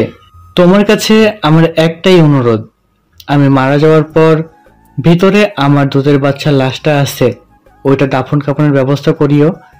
আর আমার ছোট মেয়েটা যদি অনাথ হয়ে যায় তাকে কোনো অনাথ আশ্রমে দিয়ে দিও। আর কিছু চাইবো না আমি। আমার সন্তান লালন পালন করার দাবি আমি তোমার কাছে রাখবো না, সেটা রাখার মতো যোগ্যতাও আমার নেই। আঞ্জুয়ারা বানু তন্ময়কে জড়িয়ে ধরে। প্রচন্ড রেগে চোখ দিয়ে পানি পড়ছে। যেই মানুষটার সুখের জন্য সে সর্বস্ব ত্যাগ করতে রাজি ছিল, আজকে সেই মানুষটার হাতে মাত্র কয়েক মুহূর্ত আছে বেঁচে থাকার জন্য। তন্ময় মারা যায়। সেই যাত্রায় মারিয়া আর তন্ময়ের ছোট মেয়ে তনু বেঁচে যায়। মারিয়া বেঁচে গেলেও জীবনের সবচেয়ে মূল্যবান দুজনকে একসাথে হারিয়ে ফেলেছে সে। এই সুখটাকে না বাঁচতে দেয় না মরতে। সে কারোর সাথে কথা বলে না। এভাবে বেশ কিছুদিন কেটে যায়। তনু এখনো হাসপাতালে ভর্তি। একদিন ঘর থেকে মারিয়া মৃতদেহ উদ্ধার করা হয়। সে আত্মহত্যা করেছে। মারা যাওয়ার আগে মারিয়া শেষবারের মতো কথা বলেছিল, আমায় ক্ষমা করে দিস বুবু, আমার জীবনের সবচেয়ে বড় ভুল ছিল তন্ময়, কিন্তু আমি সেই ভুলটাকেই খুব ভালোবাসি। এতটাই ভালোবাসি যে আমি তন্ময়কে ছাড়া বাঁচতে পারবো না। আঞ্জুয়ারা বানু সেই যাত্রাটাকে সেদিন সান্ত্বনা দিলেও মারিয়ার কাছে এইসব সান্ত্বনার কোনো মূল্যই ছিল না। সে তো ঠিক করে ফেলেছিল যে পৃথিবীতে তন্ময়কে ছাড়া থাকতে হবে, সে পৃথিবীতে সে থাকবে না। আবার একরকম ভাবে স্বামী সন্তানের মৃত্যুর জন্য সে নিজেকেই দায়ী করে। সেদিন সেই তো তন্ময়কে জোর করেছিল তাদের নিয়ে যাওয়ার জন্য। নিজের গোটা পরিবারটাকে হারিয়ে তনু এখন অনাথ। আঞ্জুয়ারা বানু ভেবে পায় না সে কি করবে। ছোট তনুকে কি তন্ময়ের কথা মতো অনাথ আশ্রমে দিয়ে দেবে নাকি নিজের কাছে রাখবে? আঞ্জুয়ারা বানু তনয়াকে নিজের কাছে রেখে দেয়, নিজের মেয়ের মতো করে। রূপের বাবা অবশ্য তনুকে রাখতে নারাজ। তনু যেন তার দুই চোখের বিষ। সেই ছোট্ট তনুকে বাড়ি ছাড়া করতে তিনি কোনো পরিকল্পনা বাদ রাখেননি। বোনের সংসার ভাঙার একমাত্র কারণ তো এই তনুই। তবে আঞ্জুয়ারা বানুর নাছোড়বান্দা তনুকে তিনি নিজের কাছে রাখবেন, তাতে যে যা বলার বলুক। তনু ছোটবেলা থেকেই বেশ অসুস্থ ছিল। অ্যাক্সিডেন্টের কারণে তার শরীর বেশ কিছু কমপ্লিকেশন দেখা দেয়। আঞ্জুয়ারা বানু তনুকে নিজের সন্তানের পরিচয় দিলেও সন্তান সমতুল্য ভালোবাসা কখনো দিতে পারেননি। তনুকে দেখলে তার তন্ময়ের কথা মনে পড়ত, আবার মনে পড়ত মারিয়ার করা বিশ্বাসঘাতকতার কথা। কিন্তু দিন শেষে তিনি তনুর মা। জন্ম না দিলেও তনুর প্রতি সমস্ত দায়িত্ব তিনি একা পালন করেছেন। তনুকে তিনি ভালোবাসেন। তনুর জন্য তার মনে সেই ভালোবাসা জায়গাটা বড়ই গভীর। তনু তন্ময়ের একমাত্র স্মৃতি, যেটা তিনি বহন করছেন। আঞ্জুয়ারা বানু নিজেকে সামলে নেয়, চোখ মুখ শক্ত করে নিচে নেমে আসে। রূপ সেখানেই বসা ছিল। মেয়ে পক্ষ এখনো আসেনি। রূপ মামনিকে দেখে জড়িয়ে ধরে। আমায় ক্ষমা করো মামনি। তুমি যা করেছো ভেবে করেছো? জানি না। কথাটা আগে জানাওনি কেন? আজকে আমাদের সম্মান কোথায় দাঁড়াবে? জানি না। তাহলে কি জানো? শুধু জানি আমি তনুকে ভালোবাসি। ভালোবাসার রং বদলায় রূপ। আমি বদলাবো না। তুমি তনুর ব্যাপারে কতটুকু জানো? যতটুকু জানলে তনুর সাথে সারা জীবন থাকতে পারবো ততটুকু। কিছুই জানো না তুমি। সময় আসলে সব জেনে তুমি বদলাবে রূপ। জীবনে কমপ্লিকেশন কেউ জানে না। আঞ্জুয়ারা বানু আর কথা বাড়ায় না। আপাতত পরিবারের সম্মান রক্ষা করতে হবে। আঞ্জুয়ারা বানু ফোন করে মেয়ে পক্ষকে। তারা কত দূর আছেন জানা দরকার। বিয়ের আয়োজনটা বন্ধ করতে হবে। তিনি ফোন করে মেয়ে পক্ষকে। কিন্তু ওইদিকে ঘটছে আরেক কাণ্ড। মেয়ে নাকি পালিয়েছে বাড়ি থেকে। কথাটা শুনে তিনি অবশ্য একটু খুশি হন, মুখ রক্ষা তো হয়েছে। এদিকে বাড়ির সবাই তো অবাক। রূপ সেজে গুজে বাড়ি থেকে বেরিয়ে যায়। রূপের বেরোনোর সময় তনু রূপকে জিজ্ঞেস করে, কই যাও? আমার সতীন তো পালালো। রূপ হেসে উত্তর দেয়, তোর হবু সতীনের বিয়ে দিতে যাচ্ছি। বিয়ে মানে? বিয়ে মানে বিয়ে। তোর নিজেরও তো এক্সপেরিয়েন্স আছে, তাও এত মানে করিস কেন? আমি যাব। রিসেপশনে তোকে নিয়ে যাব, বিয়েতে না। কার রিসেপশনে? কার আবার অন্তরের আর তোর না হওয়া সতীনের। না হওয়া সতীন মানে? আর এখানে অন্তর ভাইয়া আসলো কই থেকে? রূপ একটু সিরিয়াস মুখ করে উত্তর দেয়, তনু আমি মামনিকে বিয়ের কথা বলে দিয়েছি। তোকে মামুনি যদি তোকে এমন কিছু বলে যেটা তোর মানতে কষ্ট হচ্ছে, ভেঙে পড়বি না তনু। আমি সবসময় তোর সাথে আছি। যেও না তুমি, মা বকবে আমায়। আমি অন্তরকে কথা দিয়েছি, আমি তাড়াতাড়ি ফিরবো, ভয় পাস না তনু, আমি সব জানি। কি জানো? রূপ আর কথা বাড়ায় না, দ্রুত পায়ে বেরিয়ে যায়। বাবার দেওয়া কথা তার রাখতে হবে। আবার এদিকে পরিস্থিতিও ভালো নয়, তাড়াতাড়ি ফিরতে হবে, তাকে যে কোনো সময় ঝড় আসতে পারে। রূপ রাতে বাড়ি ফেরা মাত্র রূপের মা তাকে জানায় আঞ্জুরা বানু তার জন্য অপেক্ষা করছে। রূপ তার মাকে প্রশ্ন করে, মা, আমার কাজে কি তুমি কষ্ট পেয়েছো? শেফালি বেগম একটু সময় নিয়ে উত্তর দেয়, তোমার বাবা তনুকে পছন্দ করতো না, তবে আমার তনুকে নিয়ে কোনো সমস্যা নেই। তবে কষ্ট আমি পেয়েছি এটা জেনে যে আমার ছেলে আমাকে না জানিয়ে বিয়ে করে ফেলেছে। ছেলের বিয়ে নিয়ে মায়ের অনেক ইচ্ছে থাকে, স্বপ্ন থাকে। সরি মা। তনুকে ছেলের বউ হিসেবে আমার মানতে সত্যিই কোনো সমস্যা নেই, তবে তুই অন্যায় করেছিস রূপ। এভাবে কাউকে না জানিয়ে বিয়ে করে ফেলা ঠিক হয়নি। রূপ মাকে জড়িয়ে ধরে, সরি মা, আসলে মামুনিকে যে কিছুতেই রাজি করাতে পারছিলাম না, প্লিজ তুমি কষ্ট পেও না। শেফালি বেগম রূপের গালে মুখে হাতে বুলিয়ে আদর করে দেয়। রূপ আবার গুটিসুটি পায়ে মামুনির কাছে যায়। আঞ্জুরা বানু রূপকে কাছে ডেকে বসিয়ে দেয়। কোথায় ছিলে বাবা? একটু কাজ ছিল। তুমি আমার উপর রেগে আছো মামুনি? জানি না, তুমি কি জানো তনু আমার নিজের মেয়ে না? রূপ মাথা নিচু করে আছে। আঞ্জুরা বানু আশা করেছিল রূপ হয়তো চমকাবে, হয়তো অবাক হয়ে রিয়েক্ট করবে, কিন্তু রূপ কোনো রিয়েক্ট করে না, চুপচাপ আছে। আঞ্জুরা বানু রূপকে কাছে ডাকে, আমার কাছে বসো, কথা আছে। তনু আমার মেয়ে না রূপ। আমার জীবনে ভালোবাসা দিয়ে এক্সপ্রেশনস অনেক ভয়ঙ্কর। আমি ভালোবাসা ভয় পাই। তুমি হয়তো আমাকে তনুর খারাপ মা হিসেবে জানো, কিন্তু দিন শেষে আমি তনুরই মা। আমি জানি। কিছু জানো না তুমি। তনু আমার সতীনের মেয়ে। তোমার বাবা কখনো তনুকে চায়নি। আজ যদি তোমার বাবা বেঁচে থাকতো তাহলে কি করতো জানো? তনুকে হয়তো মেরেই ফেলতো। আমিও মরে যেতাম। কি সব বলো রূপ, তোমার কি মনে হয় না তুমি তোমার বাবার ইচ্ছেকে, পছন্দ অপছন্দকে অপমান করছো? রূপ একটা লম্বা নিঃশ্বাস নেয়। মামুনি, তোমার জীবনে যা কিছু হয়েছে তাতে তনুর কি দোষ? তুমি জানো না রূপ? জানি, শুরু থেকে শেষ অবধি জানি, আর হয়তো জানি বলেই তনুর প্রতি আমার এমন মায়া কাজ করে। ও, তাহলে সবই দয়া মায়া সিম্পাথি? জানি না, আমি হয়তো তনুর মায়ে পড়ে তনুকে ভালোবাসি, নয়তো তনুকে ভালোবেসে তনুর মায়ে পড়েছি। আঞ্জুরা বানু রূপকে ঠিক কি বলবে বুঝে উঠতে পারছেন না। বাবা বেঁচে থাকলে আমি হয়তো বাবাকেও মানিয়ে নিতাম, নয়তো তনুকে নিয়ে দূরে কোথাও চলে যেতাম, তবুও তনুকে ছাড়তাম না। রূপের এমন উত্তরে তিনি রূপকে কি বলবেন বুঝে উঠতে পারছেন না। আঞ্জুরা বানু রূপকে বারবার তনুর ব্যাপারে কিছু একটা বলতে চান, কিন্তু রূপ প্রত্যেকবারই তাকে থামিয়ে দেয়। রূপ মামুনিকেও বারণ করে দেয় যেন তনুর অতীতের ব্যাপারটা কিছুই না জানে। আঞ্জুরা বানু তনুকে জানাতে চাইলেও কিছু একটা ভেবে আর জানায় না। হয়তো তিনি চান না তনু তাকে সৎমা হিসেবে চিনুক। তিনি তনু নিজের মা হয়েই থাকতে চান, খারাপ মা হোক বা ভালো মা, দিন শেষে তিনি তনুর মা। বাড়ির পরিবেশটা কেমন একটা হয়ে আছে। তনু সেই দুপুরের পর থেকে আর ঘর থেকে বার হয়নি। তনুর কেমন যেন লাগছে। শেফালি বেগম বার কয়েক তনুর ঘরে আসলেও তনু তেমন একটা কথা বলেনি, শুধু প্রশ্নের উত্তর দিয়েছে মাত্র। শেফালি বেগমও বেশ বুঝতে পারছে তনুর অস্বস্তি হচ্ছে। রাতে তনুকে খাবারের জন্য ডাকা হয়। তনু জানে দেয় সে পরে খাবে, সবাই খেয়ে নিক। তনুর মধ্যে কেমন একটা সংকোচ কাজ করছে, সবার সামনে যেতে ইচ্ছে করছে না।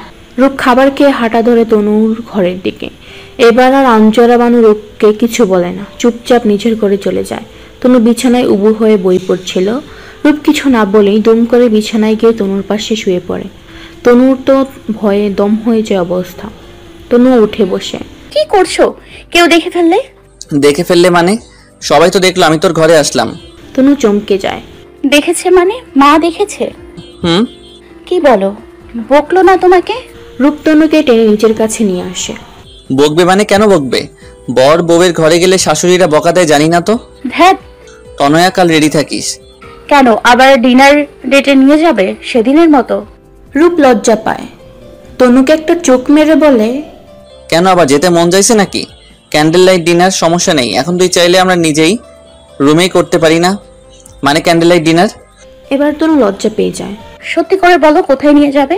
কাল অন্তরের বিয়ের রিসেপশনে। অন্তর ভাই আবার কবে বিয়ে করলো? আজই। কি বলো? আচ্ছা, তোমার না হওয়া সতীন কি অন্তর ভাইয়ের সাথে পালিয়েছে? রূপ জোরে জোরে হাসে। আমার বন্ধু আসলেই গ্রেট। সেদিন রূপ তনুকে বারবার নিজের ঘরে থাকার জন্য বললেও তনু যেতে নারাজ। সে তো ভয়ে দরজা বন্ধ করে রেখেছে যাতে রূপ না আসতে পারে ঘরে। কেমন একটা লজ্জা লাগছে, সবার সামনে দিয়ে রূপের ঘরে ঢুকবে, বাড়ির সবাই দেখে ফেলবে তো। ছিছি, কেমন লাগবে বিষয়টা। কেটে যায় বেশ কিছু সময়। পরিবারের সবাই স্বাভাবিকভাবে মেনে নিয়েছে রূপ আর তনুর সম্পর্কটা। তবে আঞ্জোরা বানুর কোথাও একটা যেন সংকোচ রয়েই গেছে তনুকে নিয়ে। তিনি মাঝে মাঝে তনুকে প্রশ্ন করেন, তনু, তুমি কি আদেও ওর রূপের সাথে ভালো থাকতে পারবে শেষ অবধি? তনু মায়ের প্রশ্নে অবাক হয়। সব মায়েরাই তো চায় মেয়েরা সুখে থাকুক, তুমি কি চাও না আমি সুখে থাকি? আঞ্জোরা বানু একটা দীর্ঘশ্বাস ফেলে। আমি সত্যি চাই না তোমার ভাগ্য আমার মতো হোক। আমার ভয় হয় তনু তোমাকে নিয়ে। রূপ তো পুরুষ মানুষ, ভালোবাসা আমি বিশ্বাস করি না। ভালোবাসার রূপ বদলাবেই। তনু মায়ের এমন কথায় অবাক হয়। মা কি বলছে তার কিছুই তো বোধগম্য নয়। রূপ আর তনুর বিবাহিত জীবন বেশ ভালোই কাটছিল। তবে এই যে বাঙালি পরিবারের নিয়ম অনুযায়ী নির্ধারিত একটা সময়ের পর বাচ্চা নিতেই হবে, তনুও তার বাহিরে নয়। দেখতে দেখতে কেটে গেছে বেশ খানিকটা বছর। তনুও সমাজের ধারাবাহিকতা মেনে একটা বাচ্চা নিতে চাইছে, কিন্তু রূপ চাইছে না। শেফালি বেগমও তনুর কাছে আবদার নিয়ে বসে আছে, বাচ্চা তার লাগবেই। শেষ বয়সে নাতি নাতনির সাথে খেলবে, এটাই তো নিয়ম। দেখতে দেখতে আরো কয়েকটা বছর কেটে গেল, কিন্তু রূপ তনুয়ের সংসারে এখনো কোনো বাচ্চা এলো না। যেই শেফালি বেগম একসময় তনুকে আঞ্জোরা বানুর চেয়ে বেশি ভালোবাসত, সেই শেফালি বেগম এখন যেন তনুকে দেখতে পারে না। তার ধারণা তনুরই হয়তো কোনো প্রবলেম আছে, নয়তো তনু আজকালকার মেয়েদের মতো বাচ্চা নিতে চাইছে না, তাই তো বাচ্চা হচ্ছে না। আজকাল শেফালি বেগম তনুকে কথা শোনায়, তনু কষ্ট পায় তার আচরণে। তবে এখন তো শেফালি বেগম তার শাশুড়ি, একটু বকলি দোষ কি? আঞ্জোরা বানু শুধু দেখতে থাকে। সে তো এই দিনেই ভয় পাচ্ছিল, তাহলে কি তনুর ভাগ্যও তার মতোই হবে? কিন্তু কোনো কিছু কি সত্যিই করার নেই? আঞ্জোরা বানু নিজের বেলায় কিছু করতে পারেননি। তবে এখন প্রশ্নটা তার মেয়েকে নিয়ে। রূপকে ডেকে পাঠানো হয়। রূপ মামনির ঘরে আসে। কিছু বলবে মামনি? রূপ, তোমার মা বাচ্চা নিতে বলেছে। বলছে তো। এই বিষয়ে তোমার কি মতামত? সন্তান আল্লাহর দান, মামনি যখন হবার হবে, তুমি এত চিন্তা করো না। আঞ্জোরা বানুর চোখ ছলছল করছে। তাদের কথার মাঝে আগমন ঘটে শেফালি বেগমের। তিনি কথায় মাঝে ফোড়ন কেটে বলে ওঠেন, আল্লাহর দান ঠিকই আছে, তবে স্বামী স্ত্রীর মধ্যে যদি কারো কোনো সমস্যা থাকে তাহলে কি করে সন্তান হবে শুনি? তনুকে ডাক্তার দেখা, আমি 2 দিন পর মরে যাব। নাতি নাতনির মুখ না দেখেই কি আমাকে মরতে হবে? আঞ্জোরা বানু অসহায় দৃষ্টিতে তাকিয়ে আছে রূপের দিকে। রূপ মায়ের কথায় অবাক হয়। মা, তুমি না তনুকে ভালোবাসো? বাসি, তবে তনুর চেয়ে বেশি জরুরি আমার বংশের প্রদীপ। কালই তনুকে ডাক্তারের কাছে নিয়ে যাও, যা করার করো, একটা বাচ্চা চাই ব্যাস। মা, এসব কেন বলছো? তোদের পরে শ্রেয়ার বিয়ে হয়ে এখন তার 2টা বাচ্চা হয়ে গেল, অথচ তোদের কোল এখনো খালি। আমি কিছু জানি না রূপ। কথাগুলো বলে তিনি ঘর থেকে বেরিয়ে যান। আঞ্জোরা বানু কাঁদছে। তবে কি মেয়ের সংসারটাও তার মতোই করেই ভেঙে যাবে? রূপ মামনির দিকে তাকায়। কি হয়েছে মামনি, চিন্তা করছো কেন? আমার তোমার কিছু বলার আছে রূপ। কাল আমি তনুকে নিয়ে যাব ডাক্তারের কাছে, তুমি চিন্তা করো না, ঘুমিয়ে পড়ো মামনি। রূপ আঞ্জোরা বানুর কথা না শুনেই নিজের ঘরে চলে আসে। ঘরে তনু বসে বসে কান্না করছে। রূপ তনুর কাছে যায়। তনু আড়াল থেকে শেফালি বেগমের কথা শুনে ফেলেছে। কষ্ট পেয়েছো তো নয়া? আচ্ছা ধরো আমার সত্যিই কোনো প্রবলেম থাকলো, তখন তুমি কি আবার বিয়ে করবে নাকি? রূপ হাসে। আচ্ছা ধরো প্রবলেমটা আমারই হলো, তুই কি আবার বিয়ে করার প্ল্যান করে বসে আছিস নাকি? দেখ, আমি কিন্তু আমার বউয়ের বিয়ে দেখতে পারবো না, বলে দিলাম। তনুও হেসে দেয়। তনু বাচ্চা কাচ্চা একটা পরিবারের সবচেয়ে মূল্যবান সম্পদ, তুই চিন্তা করিস না, তনুর ভয় করতে থাক। আজকাল শেফালি বেগম তনুর সাথে বেশ খারাপ ব্যবহার করে। ব্যাপারটা আঞ্জোরা বানুরও চোখে লাগছে খুব। আঞ্জোরা বানু নিজেকে সামলাতে না পেরে একদিন বলেই বসে, তনুর সাথে এভাবে কথা বলো না ভাবি। তুমি তো ওকে ছোটবেলা থেকে মানুষ করেছো, একবার ওর মুখের দিকে তাকাও তো, কতটা কষ্ট পায় ও তোমার ব্যবহারে। শেফালি বেগম কিছুটা হকচকিয়ে বলে ওঠে, তুমি কি করে আশা করো আমি তোমার মেয়ের মুখের দিকে তাকিয়ে নাতি নাতনির আশা ভুলে যাব? কিছুক্ষণ থেমে তিনি আবারও নিজ থেকে বলে ওঠে, আজকাল অনেক চিকিৎসার পদ্ধতি বেরিয়েছে, আল্লাহ দিলে টাকা পয়সাও তো কোনো অভাব নেই, দেখো কি হয়, পরে যদি নাই হয় তখন ভাবা যাবে। না হলে কি করবে ভাবি? শেফালি বেগম আঞ্জোরা বানুকে কোনো উত্তর দেয় না। মায়ের জোরাজুরিতে রূপ বার কয়েক তনুকে নিয়ে ডাক্তারের কাছে যায়। তবে বিষয়ে যে রূপ তেমন কোনো গুরুত্ব নেই তনু তা বেশ বুঝতে চাইছে। রিপোর্ট থেকে শুরু করে ডাক্তারের সাথে তার করা সম্পূর্ণ কনভারসেশনের কোনো কিছুই সে তনুকে জানায় না। তনু বেশ রেগে আছে রূপের উপর। রূপ বিছানায় হেলনা দিয়ে শুয়ে ফোন চাপছে। রূপকে বার কয়েক ডাকার পরেও তার কোনো রেসপন্স নেই। তনু আরো রেগে যায়, রূপের হাত থেকে ছো মেরে ফোনটা নিয়ে যায়। কি হলো, ফোন নিলি কেন? ডাকছি তো। কি শুনছি তো, বল। ডক্টর কি বলেছে? কোন ডাক্তার? কোন ডাক্তার মানে? আমাদের বাচ্চা হবে কবে? এত বাচ্চা বাচ্চা করিস কেন? তুই নিজেও তো একটা বাচ্চা। ধ্যাত, বলো না। কিছু না। বলো না। বললাম তো কিছু না। তনু একটু থেমে যায়, আস্তে ধীরে বলে ওঠে, শোনো না, ডক্টর কি আমার কোনো প্রবলেমের কথা বলেছে? আমার জন্য কি? রূপ একটু সিরিয়াস ভঙ্গিতে বলে ওঠে, বলেছে তো। ডাক্তার এটাও বলেছে আমার জন্য নাকি মেয়ে দেখে রেখেছে। আমি রাজি থাকলেই হাসপাতালে বিয়ে দিয়ে দিবে। মেয়ে কিন্তু তোমার চেয়ে সুন্দরী। তুমি দেখেছো? না, ডাক্তার বলল। আমি তাহলে কম সুন্দরী, তাই না? তনু রূপের দিকে তাকিয়ে আছে। রূপ হো হো করে হেসে ওঠে। তনু কেঁদে দেয়। রূপ তনুকে জড়িয়ে ধরছে। আজকাল মা তোমাকে খুব কথা শোনায়, তাই না তনয়া? বাদ দাও, আমি কিছু মনে করি না। হাজার হোক শাশুড়ি বলে কথা। কষ্ট পেয়ে না তনু, আমি আছি তো। তুমি আছো বলেই তো আমি আছি। রূপের নানু আপু বেড়াতে এসেছেন, কিছুদিন এই বাড়িতে থাকবেন। তনুকে তিনি অবশ্য আগে থেকেই চিনেন। রূপের আম্মু যখন বাবার বাড়ি যেত তনুকেও সাথে নিয়ে যেত। তনুকে তিনি আদর করেন। রূপ আর তনুকে দোয়া দেন। রূপ তনুকে কাছে ডেকে বসিয়ে নেন।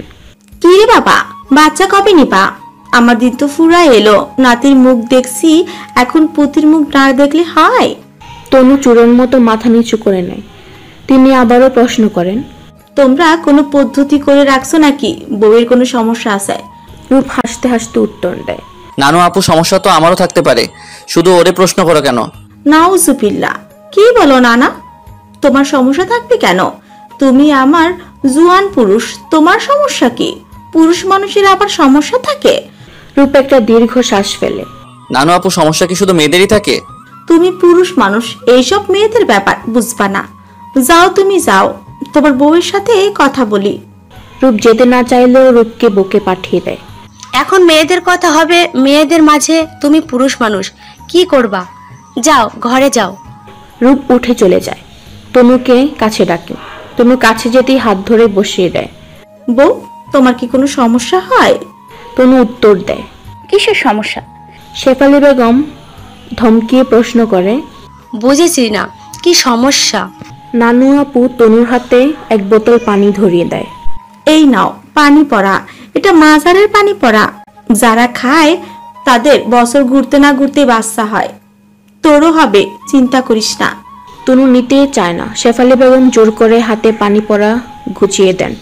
তিনি সাথে করা একজোড়া বাতাবি লেবুও এনেছেন। বউ, এই জোড়া একসাথে খাবা, তাহলে জোড়া বাচ্চা হবে। বহু কষ্টে এই জোড়া জোগাড় করছি, বছরে একবার ধরে, অনেক গুণের জিনিস, এখনই খাবা কিন্তু। তনু বিস্ময়ের সাথে তাকিয়ে আছে। এতগুলো একসাথে খাবো? হয়, একসাথে খাবা। যাও, এখনই খাও, দোয়া কালাম পড়িও। তনু ঘরে যায়। রূপ বিছানায় উবু হয়ে শুয়ে বই পড়ছে। তনু বাটি ভর্তি বাতাবি লেবু মাখা নিয়ে বসে পড়ে রূপের পাশে। রূপ মুখ তুলে তাকায় তনুর দিকে। ওগুলো কি? লেবু দেখো না। গাছের সব বাতাবি লেবু নিয়ে বসতে পেট খারাপ করবে না? না, করবে না। রূপ উঠে বসে তনুর হাত থেকে নিয়ে এক চামচ খেতে নিলে তনু বলে ওঠে, নানু আপু শুধু আমারে খাইতে বলছে, পানি পড়াও দিছে। রূপের কপালে জড়িয়ে উত্তর দেয়, কেন? এগুলো খাইলে বাচ্চা হয়। কি যত সব আজগুবি কথা। তুমি খাইলে তোমারও হবে। কি বলিস? রূপ হাসতে হাসতে এক চামচ খায়। বাচ্চা তোর হোক বা আমার হওয়া নিয়ে তো কথা, একজনের হইলেই হলো। তনু মুখ ভেঙচি কাটে। এগুলো সব কুসংস্কার। নানু আপু পুরনো দিনের মানুষ, উনি এগুলো বিশ্বাস করতেই পারেন, তাই বলে তুই এসব আজগুবি কথা মানবি নাকি? তনু খেতেই থাকে। রূপ হাত থেকে বাটিটা কেড়ে নেয়। শেফালি বেগমের মাথা প্রচন্ড গরম হয়ে আছে। সকাল থেকে তিনি নিজের ঘর থেকে বের হননি। খাওয়া দাওয়া তো দূরের কথা, আঞ্জরা বানু শেফালি বেগমের সাথে কথা বলতে গেলে তিনি সাফ জানিয়ে দেয় প্রয়োজনে তিনি রূপের বিয়ে দেবেন, কিন্তু তারপরেও তার একটা নাতি অথবা নাতনি চাই। চাই মানে চাই। রূপ মায়ের কাছে যায়, শান্ত গলায় প্রশ্ন করে, মা এমন কেন করছো? বাবা, আমি কি নাতি নাতনির মুখ দেখবো না? আল্লাহর ইচ্ছা হইলে অবশ্যই দেখবা। তনুর কি কোনো সমস্যা আছে? ডাক্তার কি বলেছে? আমার থেকে কিছু লুকাস না বাবা। রূপ চোখ মুখ শক্ত করে প্রশ্ন করে। যদি সমস্যা থাকে তাহলে কি করবা? তোর আরেকটা বিয়ের ব্যবস্থা করি। এবার রূপের মাথাটা গরম হয়ে যায়। শুধুমাত্র একটা বাচ্চার জন্য এত বছরের ভালোবাসা জলাঞ্জলি দিব? বাচ্চা তো যে কোনো অনাথ আশ্রম থেকেও পাওয়া যায়। আমরা না হয় কোনো অসহায় বাচ্চার দায়িত্ব নেব। শেফালি বেগম রূপকে ধমকিয়ে থামিয়ে দেয়। যারে তারে টোকাইয়ে নিয়ে আসবি আর আমার তারে মানা লাগবে? রূপ একটু চেঁচিয়ে ওঠে। তার মানে তো তোমার কথা অনুযায়ী তনুর সমস্যা থাকলে আমার তনুকে ছেড়ে দিয়ে আরেকটা বিয়ে করতে হবে নিজের জন্য, তাই তো? ছাড়বি কেন? তোরও থাকবে, সমস্যা কি? থামো তো মা। রূপ রূপ ঘুরে যায়, কিছু কাগজপত্র হাতে করে নিয়ে। নাও দেখো। কি এগুলো? রিপোর্ট। সমস্যা তনুর না আমার এখানে সব লেখা আছে, দেখো। শেফালি বেগম অবাক চোখে তাকিয়ে আছে রূপের দিকে। তোমার কথা মতো যা সমস্যা আছে তারে ছাইড়া দেওয়া উচিত, তার মানে তনুর উচিত আমার ছাইড়া দেওয়া। মামুনি তনুর জন্য ছেলে দেখো, আমার জন্য শুধু শুধু তনু কেন মাতৃত্বের স্বাদ থেকে বঞ্চিত হবে? তনু এতক্ষণ চুপ ছিল, এবার সব মৌনতা ভেঙে সে কান্না করতে করতে রূপকে জড়িয়ে ধরে। পাগল হয়েছো তুমি? কি সব বলো? তুমি যেমনই হও আমি তোমাকে ভালোবাসি, আর কিছু জানি না আমি। সত্যি বললাম, বলতে চাইনি কারণ নিজেকে ছোট মনে হয়, কিন্তু মা বুঝলো না। তনু আমার সবকিছু মেনে নিয়ে তুই থাকবি আমার সাথে। তনু কান্না করে, চুপ করে থাকে। মৌনতার সম্মতির লক্ষণ। শেফালি বানু কান্না করছে। সে তনুর কাছে ক্ষমা চায়। সত্যি সে বড্ড ভুল করে ফেলেছে। এত কিছুর মাঝে আঞ্জরা বানু কোনো কথা বলছে না, অবাক চোখে তাকিয়ে আছে রূপের দিকে। রূপ যেন জলজান্ত ভালোবাসার প্রমাণ। সবাই যে যার কাজে ব্যস্ত, পরিস্থিতি বেশ স্বাভাবিক হয়ে গিয়েছে। শেফালি বেগম আগের মতোই স্বাভাবিক। তনুর প্রতি তার ভালোবাসা কয়েক গুণ বেড়ে গেছে। রূপ আঞ্জরা বানুর পাশে গিয়ে বসে পড়ে। ডাকছিলে মামনি? রূপ প্রত্যেকবারের মতো এবার আর প্রশ্ন করব না তুমি তনুকে ভালোবাসো কিনা, কারণ আমি জানি হয়তো এই পৃথিবীতে তোমার থেকে বেশি কেউ তনুকে ভালোবাসে না। রূপ মামুনের হাত চেপে ধরে। আঞ্জরা বানু একটু দম নিয়ে বলে ওঠে, আমি জানি প্রবলেম তোমার নয়, তনুর মধ্যে আছে। তনুর কমপ্লিকেশনের জন্য আমি দায়ী। সেদিন অ্যাক্সিডেন্টের পর ওর প্রপার কেয়ার নিতে পারিনি। I am sorry. ছাড়ো তো মামনি, সন্তান আল্লাহর দান। আল্লাহর ইচ্ছা হলে হবে আমাদের বাচ্চা। ট্রিটমেন্ট তো চলছেই। এসব কেন করলে বাবা? দেখলে না মার মাথাটা কিভাবে খারাপ হয়ে গিয়েছিল। আমি চাই না আমার তনুকে কেউ অসম্মান করুক। আমি তনু সারা জীবনের সুখের দায়িত্ব নিয়েছি। রূপ বেরিয়ে যায় ঘর থেকে। আঞ্জরা বানু কাঁদছে, তবে এটা কষ্টের কান্না না, সুখের কান্না। সত্যি ভালোবাসা সুন্দর। মনে মনে আঞ্জরা বানুর একটু আফসোসও হয়। ইস, সেই দিন যদি তনয় এভাবে পাশে থাকতো তাহলে হয়তো তার জীবনটা অন্যরকম হতো। কিন্তু না, সে তো তার তাসের ঘর তৈরি করেছিল, যেই ঘরে ভালোবাসার অভাব ছিল, সামান্য হাওয়ায় ভেঙে গেছে। তবে তার মেয়েরই ঘর ভালোবাসার অভাব নেই। এটাই তো মা হিসেবে শ্রেষ্ঠ প্রাপ্তি। ভালোবাসা সত্যি সুন্দর, হাজার অপ্রাপ্তির দুঃখেও সুখের। সকাল থেকে রূপকে খুঁজে পাওয়া যাচ্ছে না। সন্ধে হতে চলল, রূপের কোনো পাত্তা নেই। এদিকে ফোনও লাগছে না। তনুর যেন দম বন্ধ হয়ে আসছে চিন্তায়। আচ্ছা, অনুশোচনায় রূপ কিছু করে বসলো না তো?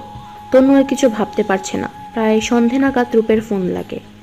তো রূপ কল রিসিভ করতেই তনু হাউমাউ করে কেঁদে ওঠে। নিয়েছি। কি হয়েছে, কাঁদছিস কেন?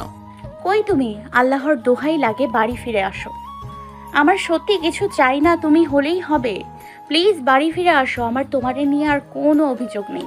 রূপ মুচকি হাসে উত্তর দেয়, ঠান্ডা গলায় উত্তর দেয়, কাঁদিস না তনয়া, আজ না তোর জন্মদিন।